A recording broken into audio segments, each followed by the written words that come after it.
ನಮಸ್ಕಾರ. ಮೆಗಾ ಸುದ್ದಿ ವಿಶೇಷ ಕಾರ್ಯಕ್ರಮಕ್ಕೆ ಸ್ವಾಗತ. ನಾನು ಹೇಮಕುಮಾರ್.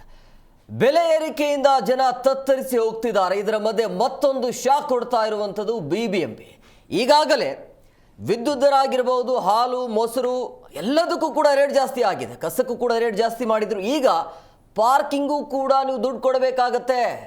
ಅಂದರೆ ಬೇರೆ ಕಡೆ ಪಾರ್ಕಿಂಗ್ ಮಾಡೋದಲ್ಲ, ನಿಮ್ಮ ಮನೆಯ ಕಾಂಪೌಂಡ್ ಒಳಗಡೆ ಇರಲಿ ಅಥವಾ ಹೊರಗಡೆ ಇರಲಿ ಅದಕ್ಕೂ ಕೂಡ ನೀವು ದುಡ್ಡು ಕೊಡಬೇಕು ಅನ್ನುವಂಥ ಪರಿಸ್ಥಿತಿಗೆ ಎದುರಾಗತ್ತೆ. ಹೀಗಾದರೆ ಜನಸಾಮಾನ್ಯರು ಬದುಕೋದು ಹೇಗೆ ಅಂಥೇಳಿ ಬಿಬಿಎಂಪಿ ಮಾಡ್ತಾ ಇರೋದು ಏನು ಕ್ಲಾರಿಟಿನೇ ಇಲ್ಲ. ಯಾವ ಉದ್ದೇಶ ಇಟ್ಕೊಂಡು ಹಿಂಗೆ ಮಾಡ್ತಾ ಇದ್ದೀರಿ ಅಂಥೇಳಿ. ಯಾವಾಗಲೂ ಈ ಸರ್ಕಾರ ಹೇಳೋದು ಜನಪರ ಜನಪರ ಅಂಥೇಳಿ ಜನರ ರಕ್ತ ಹೀರುವಂಥ ಕೆಲಸ ಆಗ್ತಾ ಇದೆ. ಇಲ್ಲಿ ಮನೆಯ ಮುಂಭಾಗದಲ್ಲಿ ನಿಲ್ಲುವಂಥ ವಾಹನಗಳಿಗೆ ದುಡ್ಡು ಕೊಡಬೇಕು ಅಂತ ಹೇಳಿದ್ರೆ ಏನು ಹೇಳಬೇಕು ಅಂತೇಳಿ ಯಾವುದನ್ನು ಬಿಡ್ತಾ ಇದ್ದೀರಿ ನೀವು? ಈಗ ಮನೆಯ ಕಾಂಪೌಂಡ್ ತನಕ ಬಂದಿದ್ದೀರಿ, ಮನೆ ಒಳಗಡೆ ಬಂದುಬಿಡಿ. ಇನ್ನೇನಿದೆ? ಯಾಕೆ ಹಿಂಗೆ ನಡೀತಾ ಇದೆ? ಆದಾಯ ಇಲ್ಲ ಅಂಥೇಳಿ ಎಲ್ಲಿ ಬೇಕು ಅಲ್ಲಿಂದ ಹಾಡಹಗಲೇ ಈ ರೀತಿಯಾಗಿ ದರೋಡೆ ನಡೀತಾ ಇದೆ ರಾಜ್ಯ ಸರ್ಕಾರದಿಂದ ಅಂತ ಹೇಳಿದ್ರೆ ಹೇಗೆ ಬದುಕೋದು? ಇದನ್ನು ಕೇಳಿದ್ರೆ ಇಲ್ಲ, ರೇಟ್ ಜಾಸ್ತಿ ಮಾಡಲೇಬೇಕು, ಅದು ದುಬಾರಿ ಇದೆ, ಇದು ದುಬಾರಿ ಇದೆ ಅಂತೇಳಿ ನೀವು ಯಾವುದನ್ನು ಬಿಟ್ಟಿದ್ದೀರಿ? ಈಗ ಒಂದೇ ಒಂದು ಉಳಿದಿರೋದು ನಡ್ಕೊಂಡು ಹೋಗೋದಕ್ಕೆ. ಸರ್ಕಾರಿ ಜಾಗದಲ್ಲಿ ಎಲ್ಲೆಲ್ಲಿ ಏನೇನಿದೆಯಲ್ಲ ವಾಹನಗಳಿಗೆ ಎಲ್ಲದಕ್ಕೂ ಕೂಡ ಈಗ ಟ್ಯಾಕ್ಸ್ ಕಟ್ಟಬೇಕು. ಇನ್ನು ಒಬ್ಬ ವ್ಯಕ್ತಿ ನಡ್ಕೊಂಡು ಹೋಗುವುದಕ್ಕೆ ದುಡ್ಡನ್ನು ಕೊಡೋಕ್ಕೆ ಸದ್ಯ ರೆಡಿ ಮಾಡಿಕೊಂಡಿಲ್ಲ, ಅದಕ್ಕೂ ಕೂಡ ಬಹುಶಃ ದುಡ್ಡು ಕಟ್ಟಬೇಕಾಗತ್ತೆ. ಆಮೇಲೆ ಮನೆ ಒಳಗಡೆ ಅಂತಂದರೆ ಬೆಡ್ರೂಮ್ಗೂ ಕೂಡ ಬಹುಶಃ ಟ್ಯಾಕ್ಸ್ ಕಟ್ಟುವಂಥ ದಿನಗಳು ಬರಬಹುದು. ಅದಕ್ಕೆ ದೂರಗಳು ಏನಿಲ್ಲ. ಸೊ ಹಂಗಾಗಿ ಅದಕ್ಕೆ ಅಚ್ಚರಿ ಪಡುವಂಥದ್ದು ಏನಿಲ್ಲ. ಪ್ರಮುಖವಾಗಿ ಏನು ಉದ್ದೇಶ ಇದೆ ಅಂಥೇಳಿ ಎಲ್ಲದರ ಬಗ್ಗೆ ಚರ್ಚೆ ಮಾಡ್ತಿದ್ದೀವಿ. ಇವತ್ತಿನ ವಿಶೇಷ ಪಾರ್ಕಿಂಗು ಟ್ಯಾಕ್ಸ್, ಬಿಬಿಎಂಪಿ ವಿರುದ್ಧ ಜನ ಆಕ್ರೋಶ.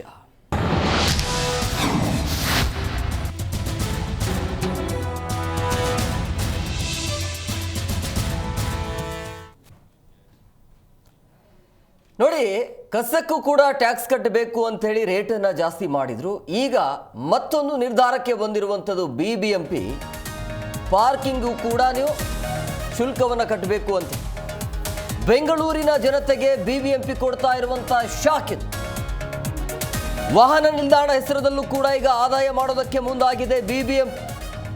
ಆದಾಯ ಮಾಡಲಿಕ್ಕೆ ಅಥವಾ ಆದಾಯವನ್ನು ಹೆಚ್ಚಿಸೋದಕ್ಕೆ ಪಾಲಿಕೆ ಮಾಡ್ತಾ ಇರುವಂಥ ಪ್ಲಾನ್ ಇದು. ಮನೆ ಕಾಂಪೌಂಡ್ ಒಳಗಿನ ಪಾರ್ಕಿಂಗು ಕೂಡ ನೀವು ದುಡ್ಡನ್ನು ಕೊಡಬೇಕಾಗತ್ತೆ. ಮನೆಯ ಕಾಂಪೌಂಡ್, ಅಪಾರ್ಟ್ಮೆಂಟ್ ಆಗಿರ್ಬೋದು, ಕಮರ್ಷಿಯಲ್ ಕಾಂಪ್ಲೆಕ್ಸ್, ಮಾಲ್, ಎಲ್ಲ ರೀತಿಯ ಕಟ್ಟಡಕ್ಕೂ ಕೂಡ ಪಾರ್ಕಿಂಗ್ ಶುಲ್ಕ ನಿಗದಿ ಮಾಡಲಾಗತ್ತೆ. ಪಾರ್ಕಿಂಗ್ ದರ ಏರಿಕೆ ಮಾಡೋದಕ್ಕೆ ಈಗ ತೀರ್ಮಾನವನ್ನು ಕೈಗೊಳ್ಳಲಾಗಿದೆ. ಸೊ ಹಂಗಾಗಿ ಒಂಥರ ಆಡ ಹಗಲೇ ದರೋಡೆ, ಜನರ ರಕ್ತ ಹೀರುವಂಥ ಕೆಲಸವನ್ನು ಸರ್ಕಾರ ಬಿಬಿಎಂಪಿ ಮಾಡ್ತಾ ಇದೆ. ಕ್ಲಾರಿಟಿ ಇಲ್ಲ. ನೀವು ಮನೆ ಒಳಗಡೆ ನಿಲ್ಲಿಸಿರುವಂಥ ವಾಹನಗಳಿಗೂ ಕೂಡ ದುಡ್ಡು ಕೊಡಬೇಕು. ಅಂದರೆ ಈಗ ಒಂದು ವಾಹನವನ್ನು ತೆಗೆದುಕೊಳ್ಬೇಕಾದ್ರೆ ಅದಕ್ಕೆ ಏನೇನು ಪ್ರೋಸೆಸ್ ಇರುತ್ತೆ, ಎಲ್ಲೆಲ್ಲಿ ದುಡ್ಡು ಕಟ್ಟಬೇಕು ಅದೆಲ್ಲವೂ ಕೂಡ ಇರುತ್ತೆ. ಇನ್ನು ಮನೆ ಮುಂಭಾಗದಲ್ಲಿ ನಿಲ್ಲಿಸೋಕ್ಕೂ ಕೂಡ ದುಡ್ಡು ಕೊಡಬೇಕು ಅಂತಂದರೆ ಇದು ಮೂರ್ಖತನ. ಇದು ಮಿನಿಸ್ಟ್ರುಗಳ ಮೂರ್ಖತನ. ಇದು ಯಾವ ನಾಲೆಜ್ ಇಲ್ಲದೆ, ಅಟ್ಲೀಸ್ಟ್ ನಿಮಗೆ ಕಾಮನ್ ಸೆನ್ಸ್ ಇಲ್ಲದೆ ಇರುವಂಥ ವ್ಯಕ್ತಿಗಳು ಇದನ್ನು ಮಾಡ್ತಾರೆ. ನೀವು ಇಲ್ಲಿ ವಾಹನವನ್ನು ತೆಗೆದುಕೊಳ್ಬೇಕಾದ್ರೆ ಅಲ್ಲಿ ಪ್ರೊಸೆಸ್ ಇರೋದಿಲ್ವಾ? ಟೋಲ್ ಆಗಿರ್ಬೋದು, ಮತ್ತೊಂದು ಮಗದೊಂದು, ಎಲ್ಲೆಲ್ಲಿ ದುಡ್ಡು ಕೊಡಬೇಕು, ಎಲ್ಲೆಲ್ಲಿ ಟ್ಯಾಕ್ಸನ್ನು ಕಟ್ಟಬೇಕು ಎಲ್ಲವನ್ನು ತೆಗೆದುಕೊಂಡಿರ್ತೀರಿ. ಈಗ ಮನೆಯ ಒಳಗಡೆನೂ ಕೂಡ ದುಡ್ಡು ಕೊಡಬೇಕು ಅಂತ ಹೇಳಿದ್ರೆ ಏನು ಮಾಡಬೇಕು ಅಂತ ಹೇಳಿ. ಈಗ ಬೆಡ್ರೂಮ್ ಅಷ್ಟೇ ಉಳಿದಿದೆ, ಆ ಬೆಡ್ಡಕ್ಕೂ ಕೂಡ ಬಹುಶಃ ಟ್ಯಾಕ್ಸ್ ಕಟ್ಬೋದು. ಅದು ಭಾಳ ದಿನ ಉಳಿದಿಲ್ಲ ಅಂತ ಅನ್ಸುತ್ತೆ. ಅಚ್ಚರಿ ಪಡುವಂಥದ್ದು ಏನಿಲ್ಲ. ಯಾಕಂದರೆ ತಲೆ ಇಲ್ಲದೆ ಇರುವಂಥ ಸರ್ಕಾರ, ಈ ತಲೆ ಇಲ್ಲದಿರುವಂಥ ಜನಗಳನ್ನು ಆಯ್ಕೆ ಮಾಡಿರೋದ್ರಿಂದಾಗಿ ಈ ಪರಿಸ್ಥಿತಿಯನ್ನು ಎದುರಿಸುವಂಥ ಇದೆ ನಮ್ಮ ಕಣ್ಮುಂದೆ ಕಾಣ್ತಾ ಇದೆ. ಎಲ್ಲದರ ಬಗ್ಗೆ ಚರ್ಚೆ ಮಾಡೋದಕ್ಕೆ ಸುದೀರ್ಘವಾಗಿ ನಾವು 1 ಗಂಟೆಗಳ ಕಾಲ ನಿಮ್ಮ ಜೊತೆಲಿ ಇರ್ತೀವಿ. ಎಲ್ಲದರ ಬಗ್ಗೆ ಚರ್ಚೆ ಮಾಡೋದಕ್ಕೆ ಅವರು ಜಾಯ್ನ್ ಆಗಿದ್ದಾರೆ. ನಾನು ಅವ್ರನ್ನ ಕಾರ್ಯಕ್ರಮಕ್ಕೆ ವೆಲ್ಕಮ್ ಮಾಡ್ತೀನಿ. ನಿವೃತ್ತ ಪ್ರಾದೇಶಿಕ ಸಾರಿಗೆ ಅಧಿಕಾರಿ ಆಗಿರುವಂಥ ರಾಜಣ್ಣ ಅವರು ಜಾಯ್ನ್ ಆಗಿದ್ದಾರೆ. ಸರ್, ಕಾರ್ಯಕ್ರಮಕ್ಕೆ ಆತ್ಮೀಯವಾದಂಥ ಸ್ವಾಗತ. ನಮಸ್ತೆ. ಹಾಗೇನೇ ಗಜಸೇನೆಯ ಅಧ್ಯಕ್ಷರು ತಾಯ್ನಾಡು ರಾಘವೇಂದ್ರ ಅವರು, ಸರ್, ಕಾರ್ಯಕ್ರಮಕ್ಕೆ ಆತ್ಮೀಯವಾದಂಥ ಸ್ವಾಗತ. ಎಸ್, ನಾನು ನೇರವಾಗಿ ಈಗ ರಾಜಣ್ಣ ಅವ್ರ ಹತ್ರನೇ ಹೋಗ್ತೀವಿ. ಸರ್, ನನಗೆ ಒಂದು ವಿಚಿತ್ರ, ಇದು ಅರ್ಥನೇ ಆಗ್ತಾ ಇಲ್ಲ. ಇಷ್ಟು ದಿನ ಪಾರ್ಕಿಂಗ್ ಮಾಡಬೇಕು, ಎಲ್ಲೂ ಹೋಗಬೇಕು ಅಂದರೆ ಪಾರ್ಕಿಂಗ್ ಮಾಡಬೇಕಾದ್ರೆ ಅಲ್ಲಿ ನಾವು ಟ್ಯಾಕ್ಸನ್ನು ಕಟ್ತಾ ಇದ್ದೀವಿ, ದುಡ್ಡನ್ನು ಕೊಡ್ತಾ ಇದ್ದೀವಿ, ಅದು ಬೇರೆ ವಿಚಾರ.